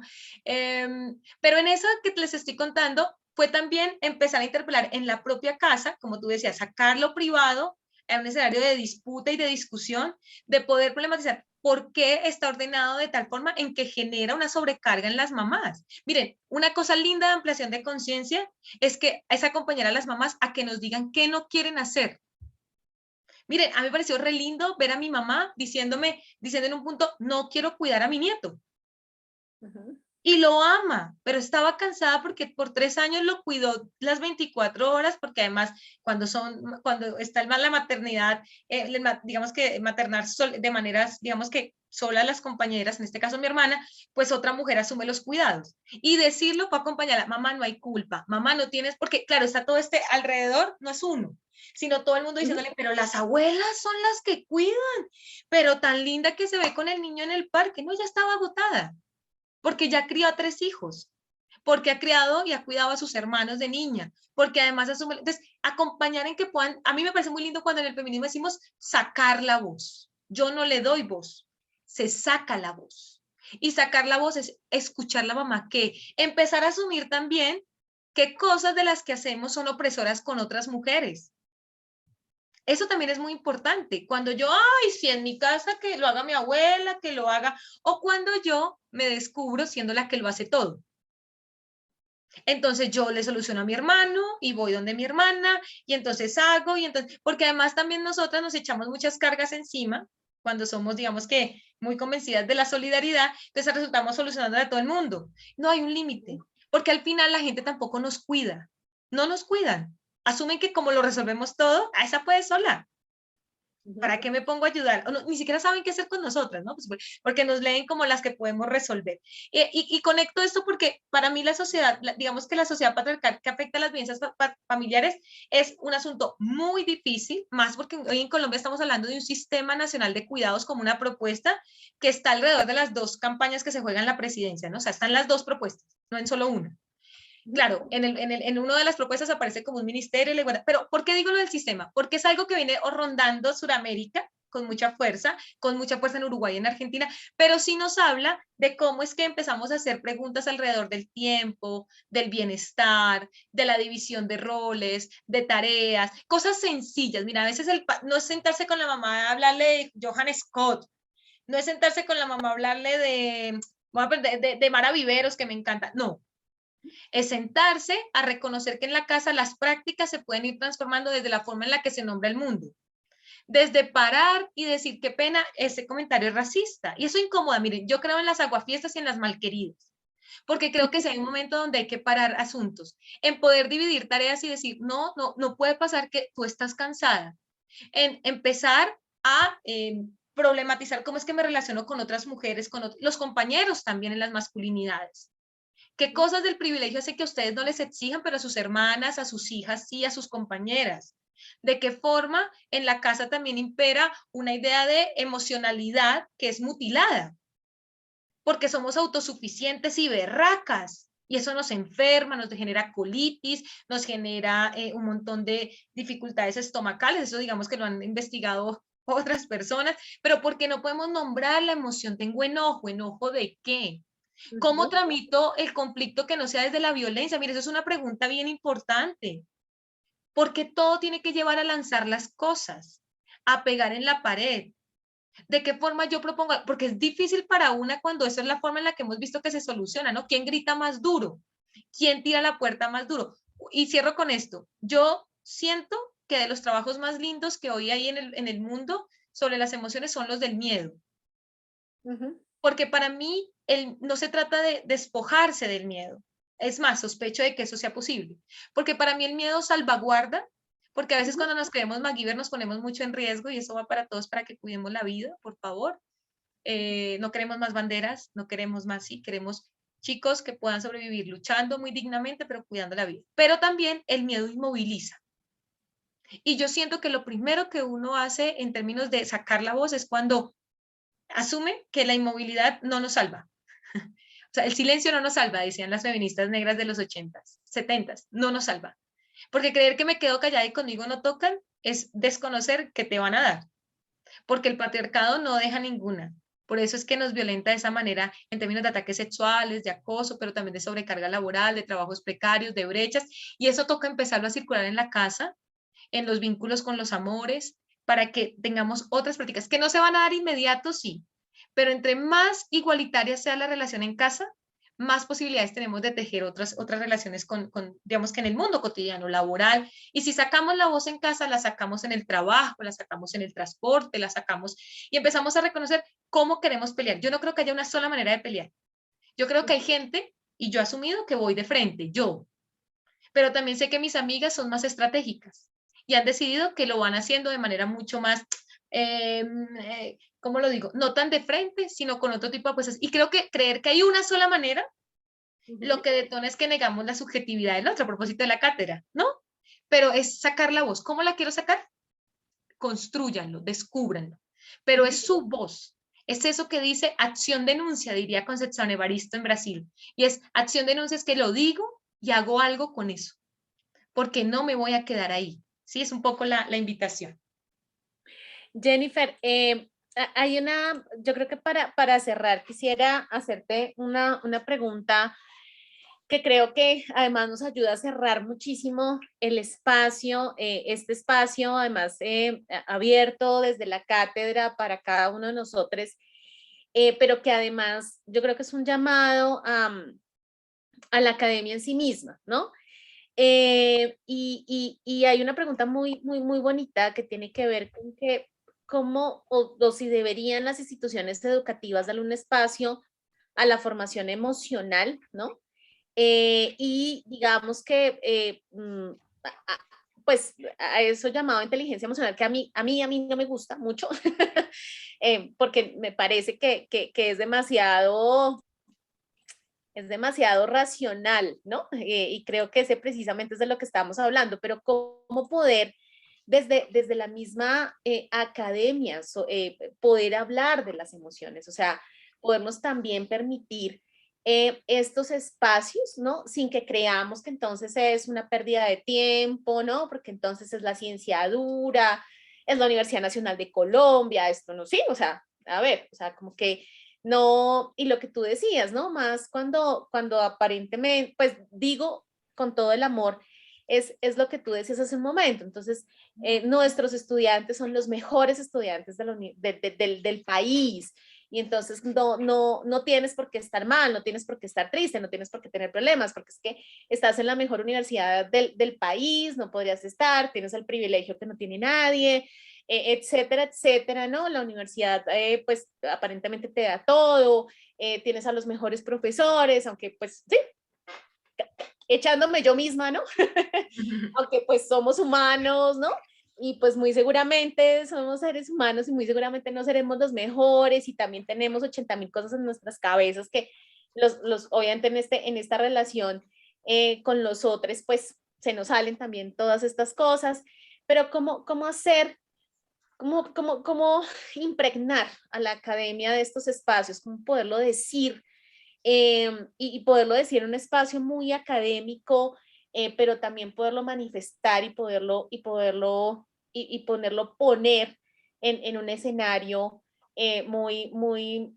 muy cerrado desde mi punto de vista, ¿no? O sea, muy jerárquico además, ¿no?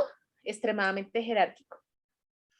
Miren, yo les comparto algo que hablé mucho con Amaranta en mi investigación doctoral, y es, yo siento que las universidades, ahí estoy de acuerdo con Boaventura cuando dice que las universidades son las instituciones más antiguas, que más se han sostenido en el tiempo, pero a las que las transformaciones les han llegado es por la presión social. O sea, las universidades no se han transformado porque haya un mejor rector, que creo que eso, a propósito de que creo que se está eligiendo rector en la pedagógica o ya se eligió. Pero es muy curioso porque es el movimiento social presionando esto que es tu cátedra, el centro de pensamiento, porque además soy muy cercana a Dora Munevar en el centro de pensamiento DISCA, casi todo el amor con Dora, porque son esas apuestas de, en medio de toda la hostilidad de que esto no es importante, posicionar que se piensa, que se reflexiona, que se construye. Entonces, mucho se debe a la presión y hay que hacer presión para que se discuta una formación de profesionales que esté, digamos que sea una formación para mí desde lo estético, que es sensible, no de esta concepción de lo bello kantiana, sino de lo sensible, de la percepción que tiene que ver con el cuerpo. Y digo esto porque para mí hay como dos horizontes, ¿no? Muy poco se discute de la pedagogía a la hora de educar, más en la nacional, ¿no? Porque en la pedagógica está porque es la universidad de maestro, entonces hay que hablar de pedagogía de alguna manera. Pero las otras universidades no, o sea, la pedagogía no me hizo un cursito. Pues es que nada, yo sé, y si sé, diría, hay varios capítulos de muñequitos animados que muestran eso, ¿no? Soy maestro porque sé un poquito más que tú. Y eso me encanta porque tiene que ver con esto de no interpelar la pedagogía. Y para mí, sí le apostaría a lo que yo denomino una pedagogía feminista anticapacitista. Y es una pedagogía feminista implica que podamos resolver esas preguntas que tenía un compañero sobre, ¿qué es eso del patriarcado? ¿Sí? Porque lo escucho, pero no tengo ni idea. ¿Qué es eso de que, por qué me cuesta tanto decir que me duele y siempre me muestro fuerte y berraco y renuncio a cualquier fragilidad porque digo que esas son las lloronas que quieren ser víctimas, como nos dicen, ¿no? Las víctimas de que quieren que todo les conceda. Por eso creo que un escenario es que pedagógicamente hayan debates en las universidades de cómo estamos formando, porque para mí hay mucha deshumanización. Estamos formando profesionales que se creen que se pueden comer el mundo entero, pero que no tienen nada que hacer con lo comunitario. Y creo que la Universidad Nacional, con todo el amor de que mi hermano es egresado allí y que he estado muy cerca, y que también reconozco que vengo de la academia, ¿no? Como tú dices, es uno misma interpelándose, creo que sí genera unas ideas meritocráticas, unas racionalidades más bien meritocráticas, de excelencia total, de privilegio, de somos los iluminados, porque a nosotros sí nos tocó en la mejor universidad, ¿no? Y remarca la competencia, que es bastante patriarcal, ¿no? ¿Quién le gana a quién? ¿Quién es el mejor promedio? Porque además nos hacen competir por mejores condiciones, ¿no? La beca de maestría, los créditos ahorrados, entonces, el mejor empleo, ¿no? Porque esas, mira, nos vienen hasta las notas para contratarnos. Entonces, creo que una discusión es pedagógica que implique reconocer que los profesores tenemos la responsabilidad de formar desde la amorosidad. Y eso incomoda. Eso para algunos profesores, no diría que, y yo soy aquí más cuidadosa con esto de creer que son las ingenierías las del problema.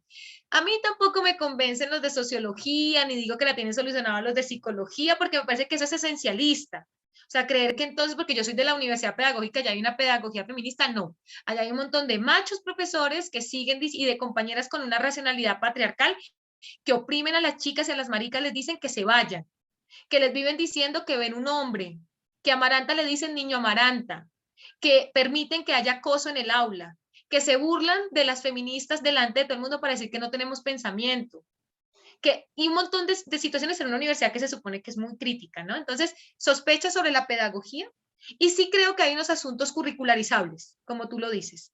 Creo que sí hay unos ejes transversales de trabajo. Yo creo que valdría la pena, por ejemplo, transversalizar las discusiones sobre el cuidado en la vida, sobre la insurrección de la vulnerabilidad, tener espacios de diálogo. No sé hasta dónde materias con créditos, porque yo creo que eso también nos inmoviliza mucho, pero creo que sí espacios de diálogo más abiertos. Yo creo que perdimos mucho de lo asambleario para hablar de esto, no solamente para debatir la agenda de lucha, sino para poder conversar. Creo que muy lindo apoyar grupos de estudio más orgánicos, donde uno pueda llegar como profes a aportar y no hacer la que diseña, y, ¿cierto? Sino más colectivo. Creo que hay mucho de la educación popular para poder poner escenarios en la universidad. Creo que hay que pedir y reclamar que en las semanas de inducción, que bienestar lo tenga allí abierto, ¿cierto?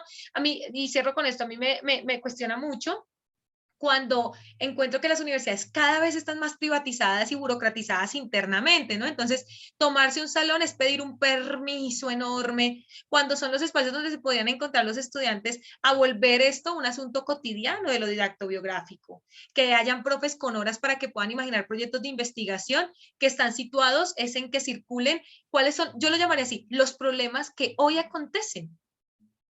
O el problema tiene que ver con el género, tiene que ver con el cuidado, tiene que ver con la violencia sociopolítica, tiene que ver con, mire, muchos dijeron esto, profa, y es un temor con esto de lo bipartidista que sienten que vivieron sus abuelos y se vive hoy. Y a mí me parece muy interesante porque también a los de universidades públicas nos esencializan con el asunto de, si usted no es de izquierda, es terrible, imagínese. Y entonces yo no estoy a favor de ninguna política que vaya en contra de la vida, ni que genere injusticias. Eso siempre lo voy a tener, o sea, no siempre tampoco, pero intento que esté conmigo para no volverlo como tan determinado, muy conmigo. Pero creo que no podemos ni siquiera, mira, yo tuve estudiantes cristianas que en la universidad pedagógica no podían decir que eran cristianas porque las borraban. Y entonces uno dice, ven, ¿y por qué yo no puedo traer el lugar de lo cristiano a conversar? No para que me aplaudan y me digan genial, sino para también que me hagan preguntas. Pero eso implica que hayan modos de encuentro cuidadosos, que podamos evitar la escucha, que podamos sacar de la naturalización o dejar de decir que esto es al azar y construir propuestas, ¿cierto? En las pedagógicas, en el clave de lo educativo, otras curriculares, otras que son transversales a bienestar, pero empezar, ¿cierto?, a permear la estructura, incluidos administrativos, personal de seguridad en las universidades que se lleva un gran rubro, la seguridad privada, pero que con ellos no se conversa y al final también son con quienes se construye comunidad, somos comunidades universitarias. Entonces, yo me lo imagino por allí, pero sí le pongo mucho peso a la pedagogía, porque yo creo que de eso hablamos muy poco, y no discutimos cómo tenemos una pedagogía patriarcal, normalizadora, deshumanizante, yo insisto mucho en eso, desesperanzada, y entonces al final es, usted se porta como un macho porque soy un macho y aquí lo que importa es que usted aprenda. Si le duele la vida, sin cuidado, pues hay un psicólogo, váyase para allá. Y entonces no nos hacemos cargo de los dolores. Y creo que eso también es bastante llamativo que siga insistiendo, porque no es nuevo, ¿no? También fuimos parte de esa academia, tú y yo, de nos tomaron así, ¿no? Aquí no traiga sus problemas. No me importa si usted le está haciendo falta a su familia, sino que estudie y sea buena, porque si no es buena, entonces pues no le va a ir tan bien. Creo que por allí dejaría la conversación.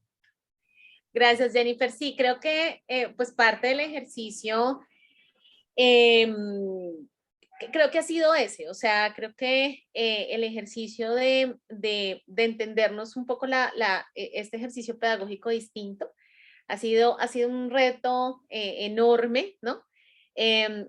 Insisto, de poner en estos espacios algo que, como tú decías hace un momento, yo sé que muchos de los 200 y piola que estamos acá dirán, uy, me pusieron, ¿no? O sea, estoy aquí por mis 2 créditos, por favor, o mis 3 créditos, pero no más.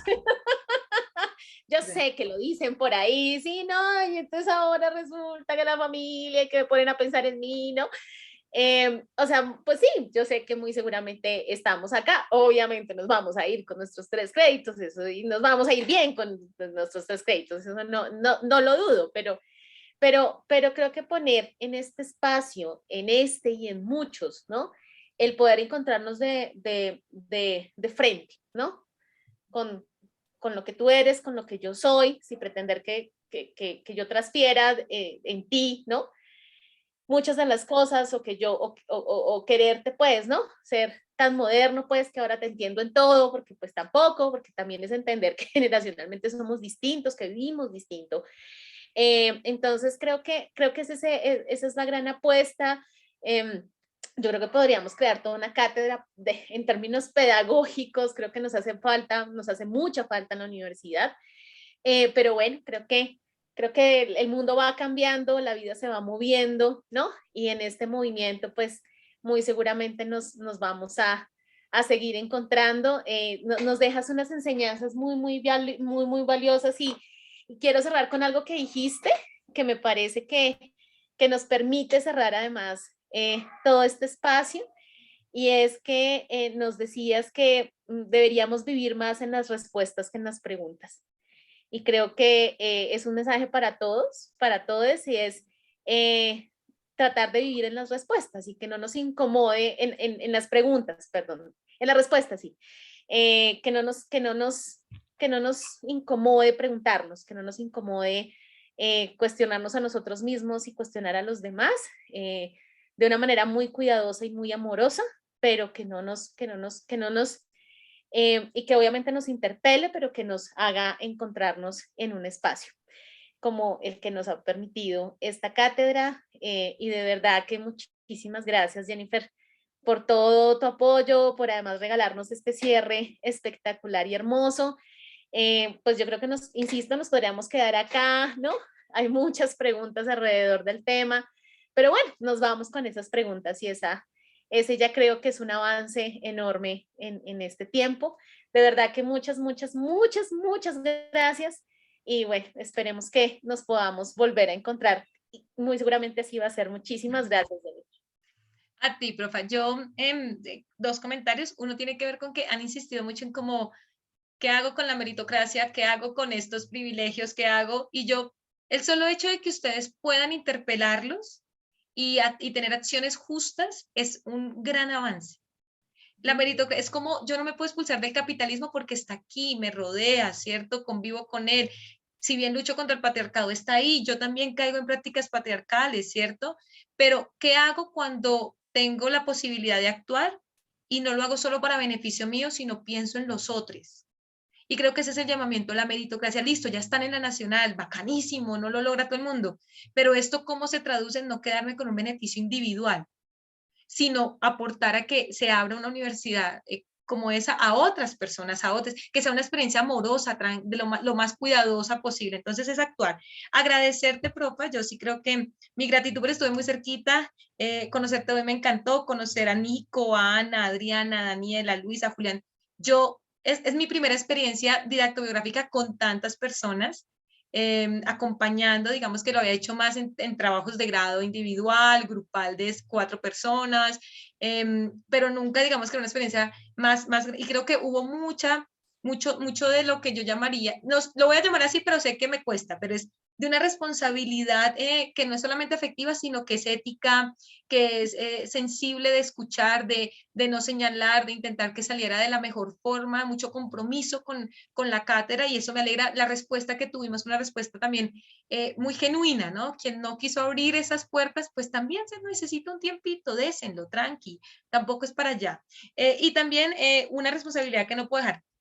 Domingo de votaciones, voten por el que ustedes deseen, pero hay que asumir, ahí sí, el compromiso de que nos hacemos responsables de las decisiones. Creo que quienes estamos afuera por razones que no son las más tranquilas del mundo, deseamos que de alguna manera sí sea una decisión que se toma desde las bases, desde el pueblo, y creo que hay que asumirlo con las familias, conversando, sin romper vínculos porque pensamos diferentes, pero sí teniendo la posibilidad de poner, yo por eso no creo en la respetabilidad, como tú decías, ni en la tolerancia, porque me parecen asuntos que se desbordan. Más bien creo en la disponibilidad ética para asumir que la gente no siempre es como yo, no siempre está leyendo el mundo como yo, pero que no quiero romper. A mí me interesa sumar y tejer.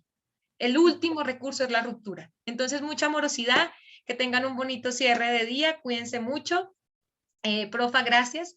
Y pues nada, me voy muy feliz del espacio. Espero lo hayan disfrutado mucho. Esa es lo que más quisiera, ¿no? Que sea un espacio que hayan sentido que se llevan encarnado, como decimos nosotras las feministas. Muchísimas gracias, Jennifer. Y muchísimas gracias a todos. Creo que ha sido, como decía Jennifer, agradecerles porque si ustedes no nos hubieran permitido conocerles, pues no lo hubiéramos podido haber hecho. De verdad que muchas gracias. Pues al equipo maravilloso que me dio el privilegio de la vida de conocer y de trabajar. Así que, pues nada, muchísimas gracias. Un abrazo gigante Y bueno, yo creo que nos queda el enorme reto de entrar en ese modo de encuentros cuidadosos, como decías, Jennifer. Muchísimas gracias. Muchas gracias. Que estén muy bien, que pasen una excelente noche, que no les dé mucho frío. Aquí está haciendo unos fríos horribles, Jennifer, por la noche. Entonces, no, ojalá que, como digo yo, ya estén acostadísimos, así con la, ¿no? Con la cobija aquí, pero pues mucho cuidado. Eh, eso espero. Muchísimas gracias. Muchas gracias. Y a ti, Jennifer, un abrazo enorme. Además, por también compartir ese pedacito de fortuna que tienen en su familia, que es a Diego y que me ha permitido aprender tanto. Muchísimas gracias. No, gracias por quererme al gordo, al amor de mi vida, mi hermana. Entonces, nada, a todos, muchos besos. No sé si van a decidir que la grabación la subamos a YouTube, si se sienten cómodos, o no sé cómo lo Ay, deciden. gracias. Sí, no, pero yo creo que, gracias, Jennifer, yo creo que nos va a tocar hacer una consultica rápida, porque ya nos estamos yendo. Todos, entonces yo creo, Dieguito, que y todos, yo creo que pudiéramos, Julián, montar una cosa rápida que todos puedan responder si sí o si no, para poderlo subir a YouTube, pero pues que tengamos como más permisos, porque de pronto por acá pues ya han venido saliendo, entonces como no quisiera ser como impositiva, digamos, porque ya muchos se fueron.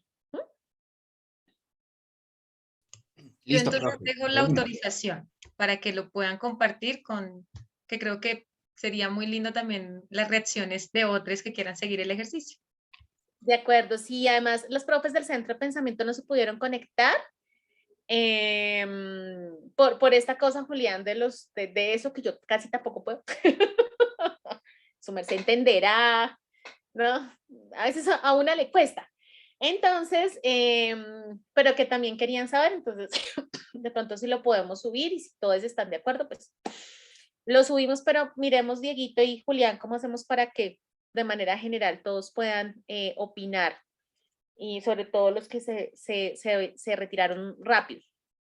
Mi profe, voy a agregar una pregunta al formulario de la pregunta de reflexión del día de hoy para Sí. que ellos puedan decirnos sí o no, de una. Listo, de una, sí me parece súper. Muchas gracias, además, porque pudimos recibir a todos y todas, ¿cierto, Julián? O algunos se nos quedó, o sea, la plataforma aguantó. Sí, profe. Ahora ya el espacio aguanta hasta 1000 personas. Ah, no digas. Sí, señora. Ah, bueno. No, entonces lo de las profes fue un asunto sí, ya sabes que no pudimos compartir la vez pasada en PDF, su merced, entiéndalo a uno.